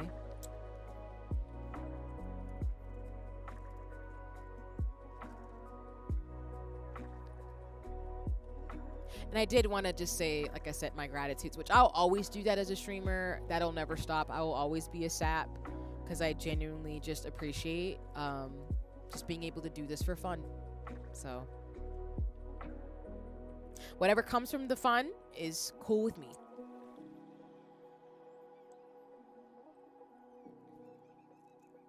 Remember the fun, fantasy, and the whimsy.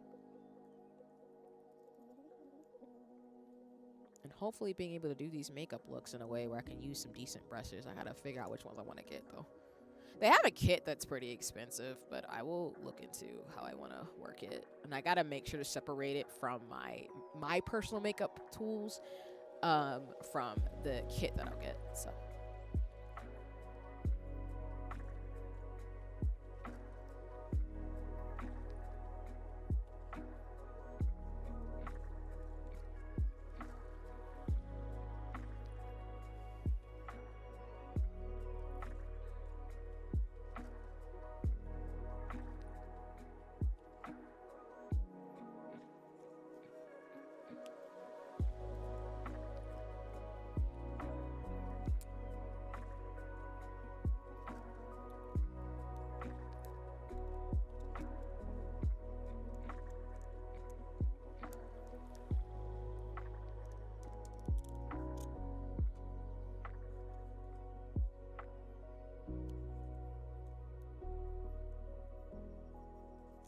Okay.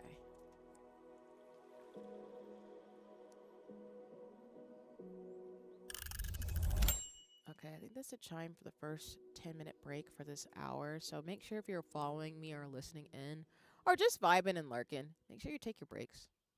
Take care of yourself. Do what you got to do.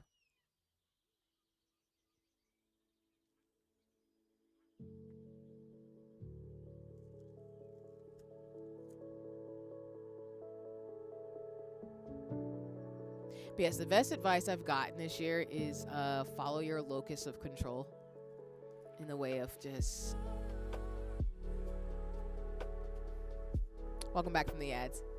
It is serious, but it's not that serious. And that's kind of a mantra I've had in my 30s of like, it is serious. There's things you want to do, so take it seriously. But just know, be open. Don't stress yourself that much. It'll work out in the end. You're still got time. You're still young.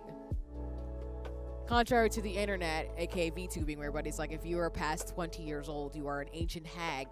Which, that's why I don't use that terminology, because I'm like, I just got my bearings and now I'm old? That's wild.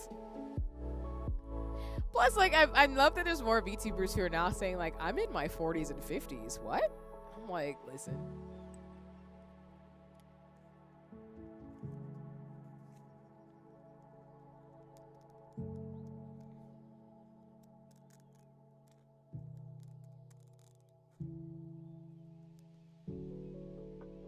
Back, and I got cheese crusted pizza. Welcome back. And nice, that sounds good.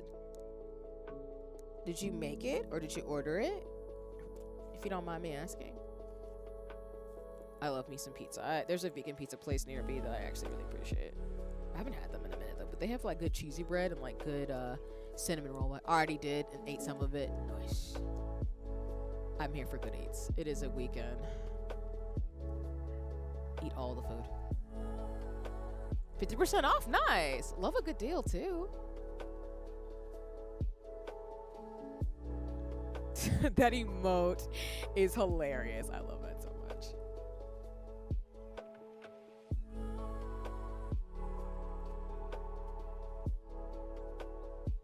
There's another one, lol. Something about cats being goofy. I'm crying. That is hilarious. Cats being goofy sends me so bad.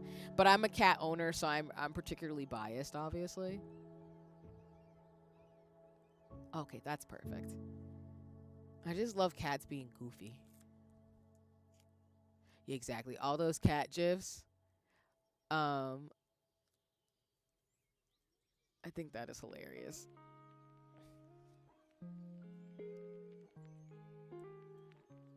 What's good, Common? Welcome in. I have been crying and being thankful for folks like yourself in the streamer space who've been kind to me as I get into the 3rd year of streaming and people who are being here. But welcome in. I hope you're doing well. I'm currently decorating my covers for 2026 and just reflecting and talking about things too. But I hope you're doing well. I hope your Saturday's been well. These are some great emotes, especially that one with the cat busting it down like that. Let's go. Look at him jamming out and then writing.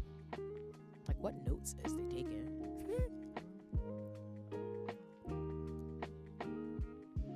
Yeah, I like this. So this is cover number 2. I will probably put an accent sticker there. I kind of wish I had cut a little bit.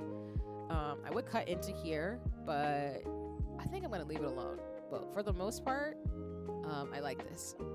So I might be beginning to start the thriving in the midst of surviving. That's what's up. Congratulations. Yeah, comment, because I know like when I've been keeping up with you on socials, it seems like you're just trying to get your bearings in terms of things respectfully, of course, and that you're just trying to move through life, which is completely reasonable and understandable. We all deserve that, especially with the chaos that's going on in the world right now. So, oh my god, what just happened? Thank you for sharing these emotes, by the way, Suo. I appreciate you.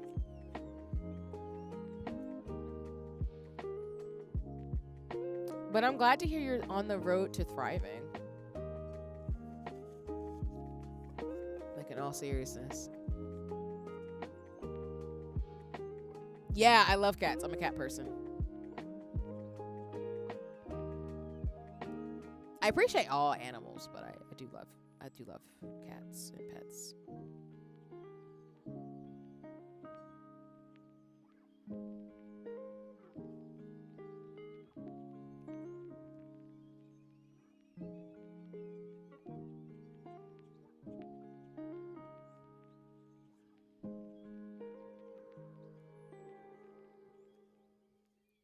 Nope, that's too big.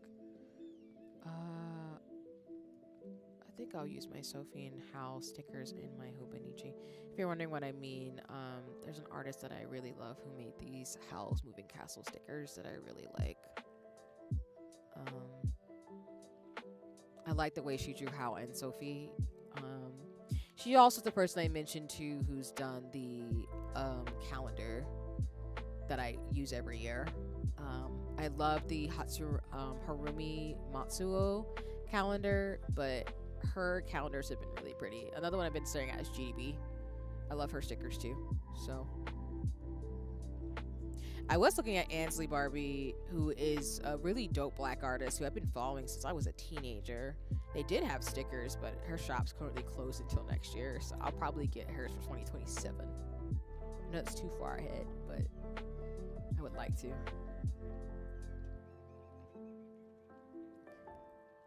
Losing a job was oof, but I looking on the upsies. No worries.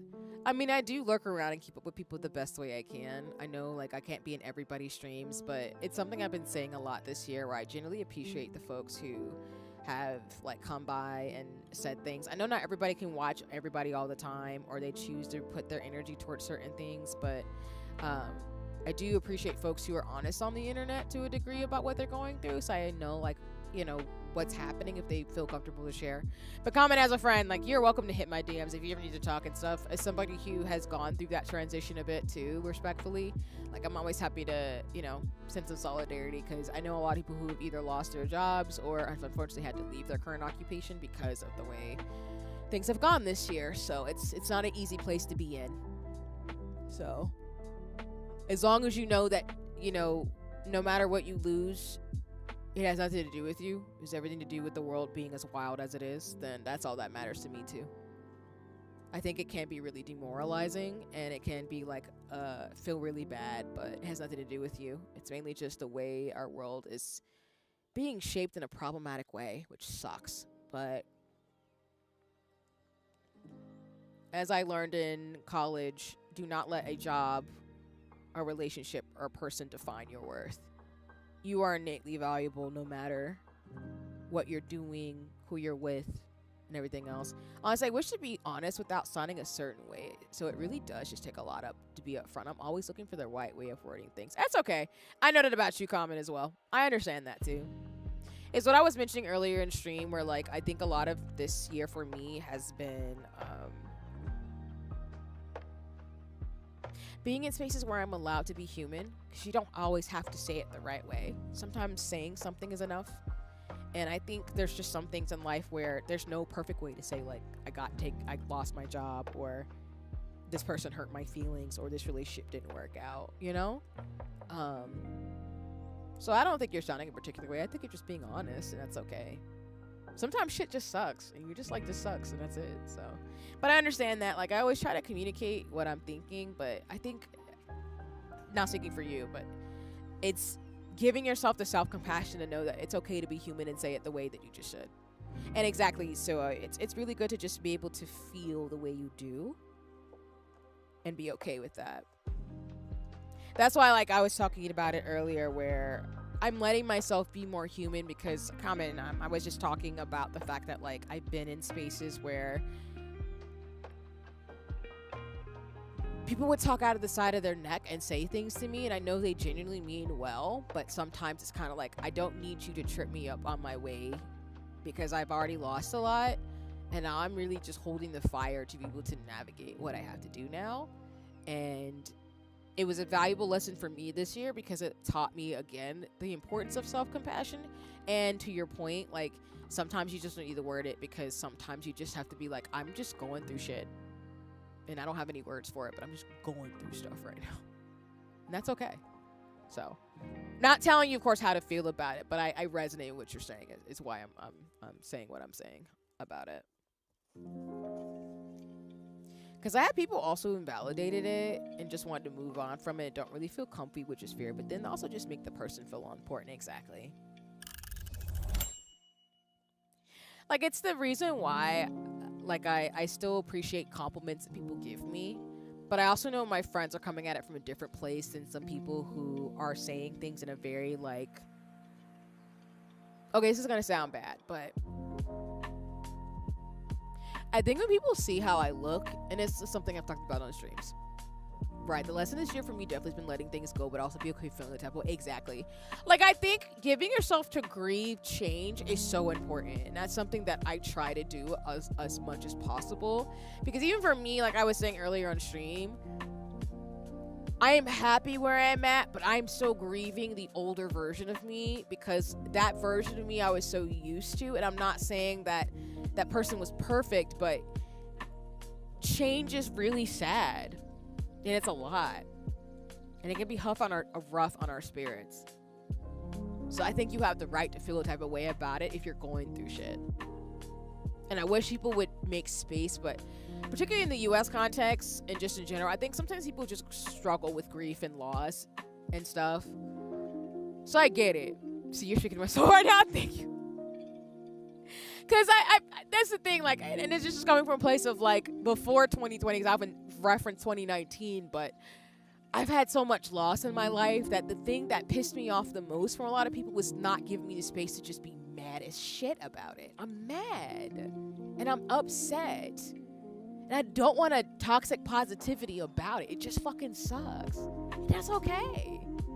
And on the verge of tears. No, I don't mean, damn it, y'all always do this. I'm noticing I tend to make people cry without saying things. I genuinely mean that. Like, it is 100% okay. Old version of me was innocent as fuck, but I also was naive and really was a bit of a butthole. That's all I can say. I did some things and other decisions I regret, and that's how growth could. Exactly. Like the thing about life, the one thing I've learned about loss and letting go is grieving shit. Like, if you learn how to grieve, your life will be so much easier. Because people don't like sitting in grief. They don't like to process that. And I think for me, because my perspective comes from somebody who's had a lot of loss and death and disability and struggle, is that, like, in my hardest moments in life, even though I maybe didn't have the space to, when I had the time, when I was in the better place, quotations, I still felt a type of way about it. It's the fact they're going through similar things, of course, different situations, but from the sound of it, not too far. Exactly. Like, one of the things I had to grieve was the fact that, like, I didn't ask to get propelled out of where I was earlier this year. It just sort of happened. And it sucks. It sucks when you don't have control over things that are out of your control. And I think that sometimes people tell you to just, like, you know, be tough about it. But I think being tough also means, like, being okay to fucking grieve that the shit happened and it's not fair. And it sucks and it feels bad. And that's okay. That is okay. That is okay. And take as long as you need to do that, because on the other side of grief, like I posted on my socials, is liberation and a deep appreciation for stuff when it does get good again. But when you're going through the trenches, as people will say, yeah, you gotta let yourself just process, like, damn, this sucks. This sucks. And I'm not happy. I'm not okay. I'm feeling some type of way about that. And that is 100% fucking okay. Because I think the more you can sit in that, the more that you're able to own all of you, versus trying to always, like, push through or always be strong. Because like I said earlier in stream, like, I don't want to be the strong friend all the time. Sometimes I want to collapse and I just want to be like, I need somebody to tell me it's going to be okay, even if I gotta cry for like an hour and just, like, process whatever the fuck just happened to me. Or if it hits you like a truck where you're just kind of like, I just need to spend some time with myself to just resettle my feet, because damn, that was a lot. So I get it. But kudos to you for knowing that, and knowing that you're not going to move. Like, please don't bypass yourself in that stuff. Like, if you've been through some shit, genuinely, when you get a moment, even though it's rough, please sit in that grief and let it become something that you can carry a little differently. But that's why I say the Cowboy Bebop quote of, like, you're going to carry that weight. But to me, I'm like, you're going to determine how you're going to carry the weight. That's all. We all got scars, but how you going to carry it? And grief never really goes anywhere. It just kind of just gets bottled up and stays on the shelf. And then some days you're like, I gotta look at it and stare and be like, what the hell is this? And then sometimes it gets knocked off the shelf and then you're crying about some shit that happened to you 6 years ago. That's just how life goes. So I had to learn how to grieve after getting cheated on. Oh, I'm so sorry. Let's say it didn't went so well. Hi Ty, welcome in. I was just talking about you earlier and your awesome self, but welcome in the stream. Because it was hella messy and I was on about it for years. I only recently let it in my heart. And actually grieved about it and moved on. Exactly. And that, kudos to you. So first, no one deserves to be cheated on, of course. But again, people really underestimate how stuff can fuck us up. And sometimes the lack of grieving it can make us be stuck. It's a very human thing, because our bodies are built to protect us. And that's something that, again, as a neuroscience person trained, who's going back to school for health, it's literally in our humanity to defend ourselves. That's a genuine human thing to do. And we really learning how to let go sometimes and just process that, like, it's over. Like, it happened and it sucked. It's okay. That's just a part of life. And you don't have to do it alone. And on the other side of grief is learning how to be like, yeah, that sucks. I hate it. I felt the type of way. And now I'm on the other side. And I'm okay. Yes. Yes. I was talking about Ty, how, like, you, Gia, and everybody else have been so kind for my heart. I've been talking about my Twitch recap in terms of things, because I don't, like, I'm not paying attention in the way, and since this is a hobby for me, so I love streaming and having fun and building community and being artsy, of course, but, you know, I really appreciated you and everybody else who've been in my life who've just helped me land a little bit after I've been through so much volatile change, and I'm carrying that with me into 2026. Even for our last conversation, being able to just be honest with you when we were talking, we were playing Repo, I really appreciated that. Like, there's been moments with you that I'm like, I'm really grateful for this person existing.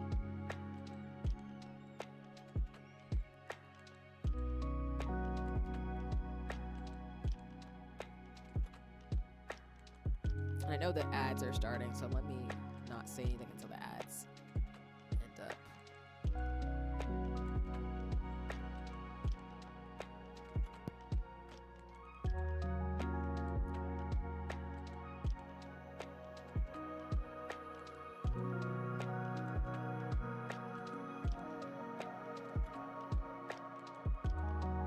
think I just saw Aura, so I know we're gonna probably wrap up soon-ish to be able to raid into her for her anniversary, her debut stream, excuse me.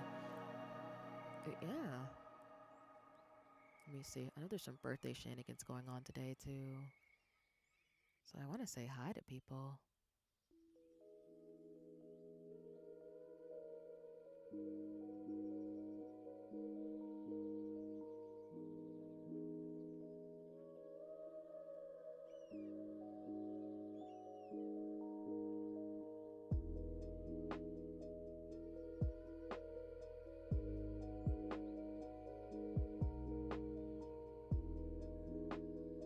Welcome back from the ads. So I'm sorry things went so wild, but I'm happy you've learned to move at your own pace. You're amazing and strong as fuck. Yeah, being cheated on is a lot. Having that trust broken in a relationship really does hurt. So, you know, sending a lot of love in terms of that. That's a lot to heal from. It's not an easy thing to do. I won't lie, because of me not letting go, I said some things as well as spread rumors, did some things I was actually creepy about, which is really not well, and carried it with me to all my other relationships that now where I feel loved, I feel a lot better now.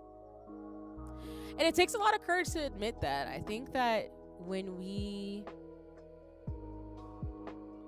we're going through tough times, it's easy to say we're always going to do the most correct thing, but I don't think there's anything we can do besides just move a particular way, and when we know better, we can do better. It's not really a judgment call. It's just we're human. Stuff impacts us. We react the way that we are, and that's just it. And that's okay.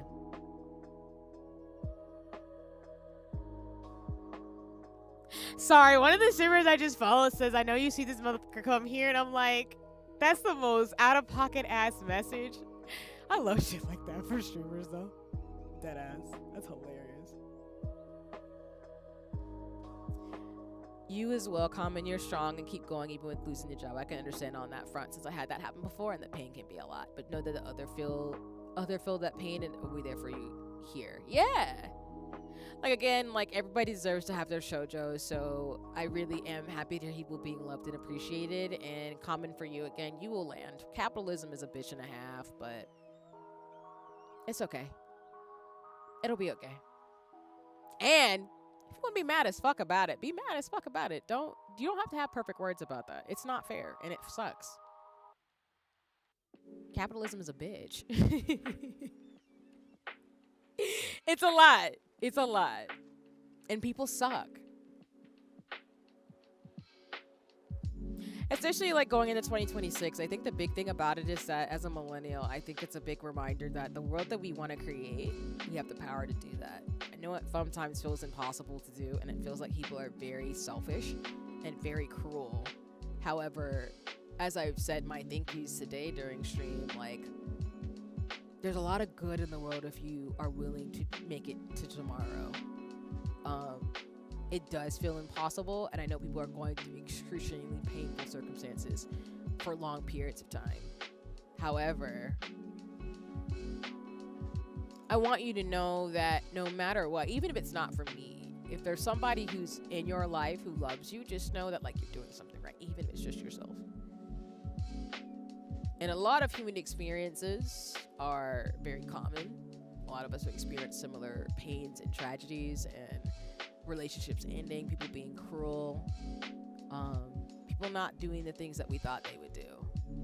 But at the end of the day, I think the big thing I've learned, especially as my Spitfire self, is that, like, if you can make it another minute, cool. Then you can make it another hour. If you can make it another hour, you can make it a couple hours. If you can make it a couple of hours, you can make it a couple of days. If you keep track of yourself, you'd be surprised the shit you can do. If you could just say, like, I can't make it, and I'm not doing this alone. I'll be okay. Life can be not fair a lot of times, and it feels like crap, but so at least it's not alone. Yeah.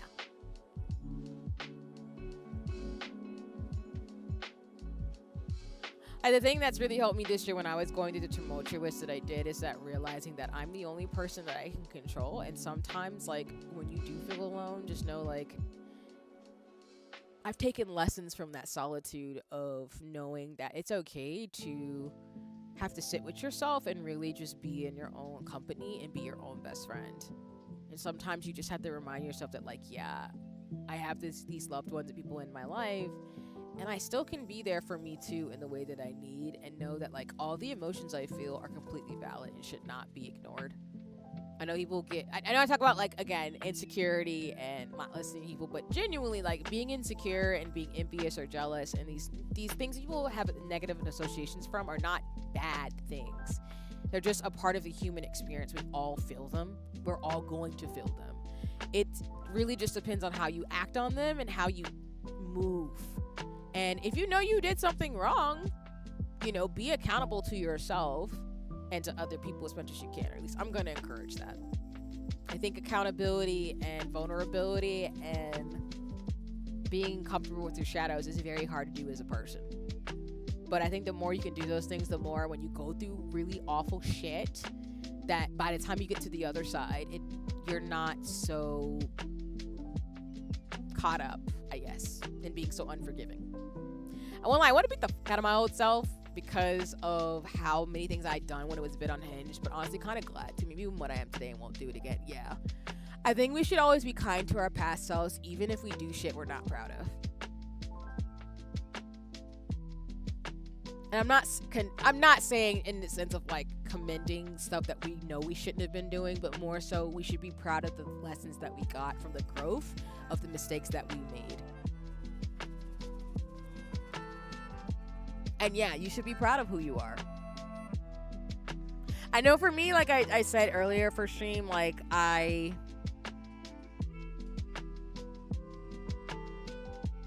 even though it came with a lot of trauma and hurt, I'm really grateful for the lessons I got about relationships, platonically, romantically, and stuff, because it's really helped me really love myself in a way that I don't think I would have gotten without going through some of these things. And for that, I would go through it again.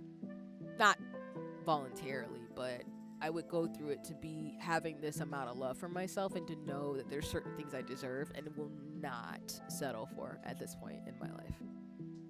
And that's okay.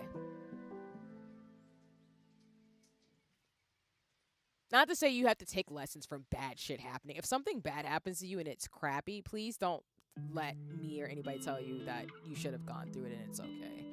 I think, if anything,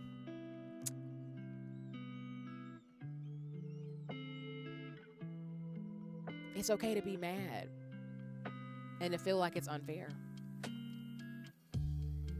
That's all.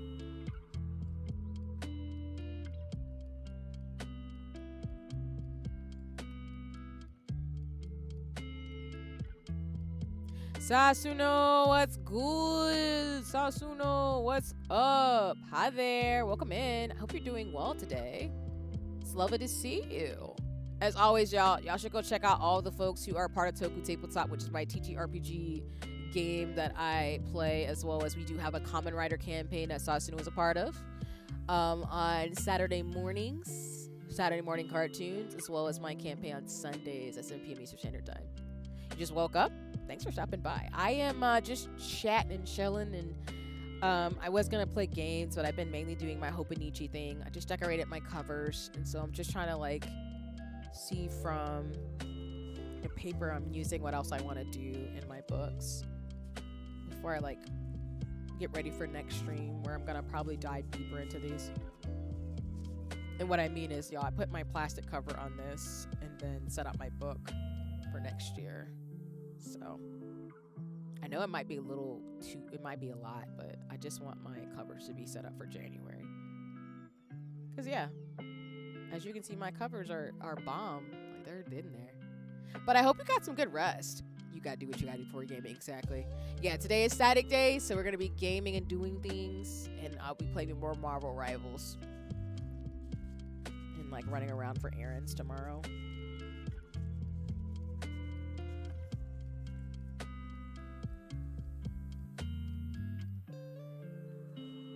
My big plug, too, is I'm always going to say this to the person. Please always love and value yourself. And, of course, I don't mean you have to love yourself, because sometimes that's hard. Sometimes we just don't love every aspect of ourselves every day. But I think it's important to be neutral and to accept ourselves for who we are over time. And if that's too hard right now, don't rush the process. It's okay. You don't have to be in love with your circumstances.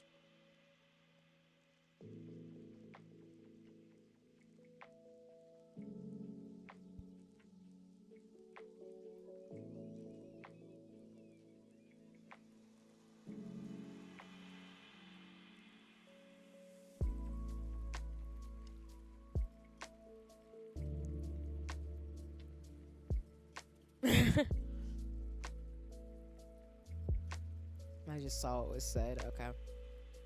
Also, Kinky, I saw your thing too. I'm crying.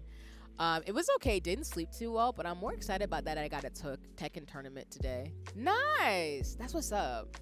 I was watching Azur play Tekken. I think, God, it was it last week. But that's what's up.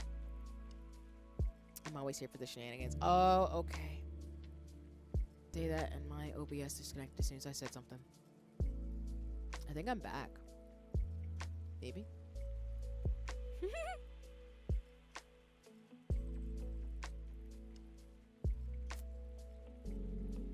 Maybe.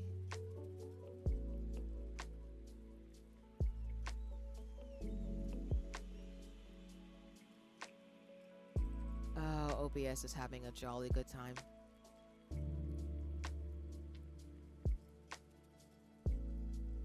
Well, it's fine. We're gonna wrap up anyway. Well, actually, I wrap up co-working. I do want to play a little bit of UMAMI. I think we will do that.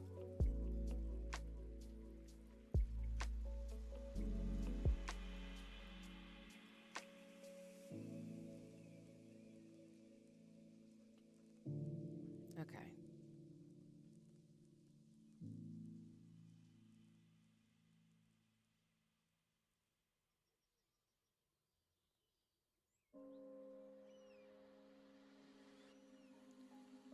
Yeah, I think I will use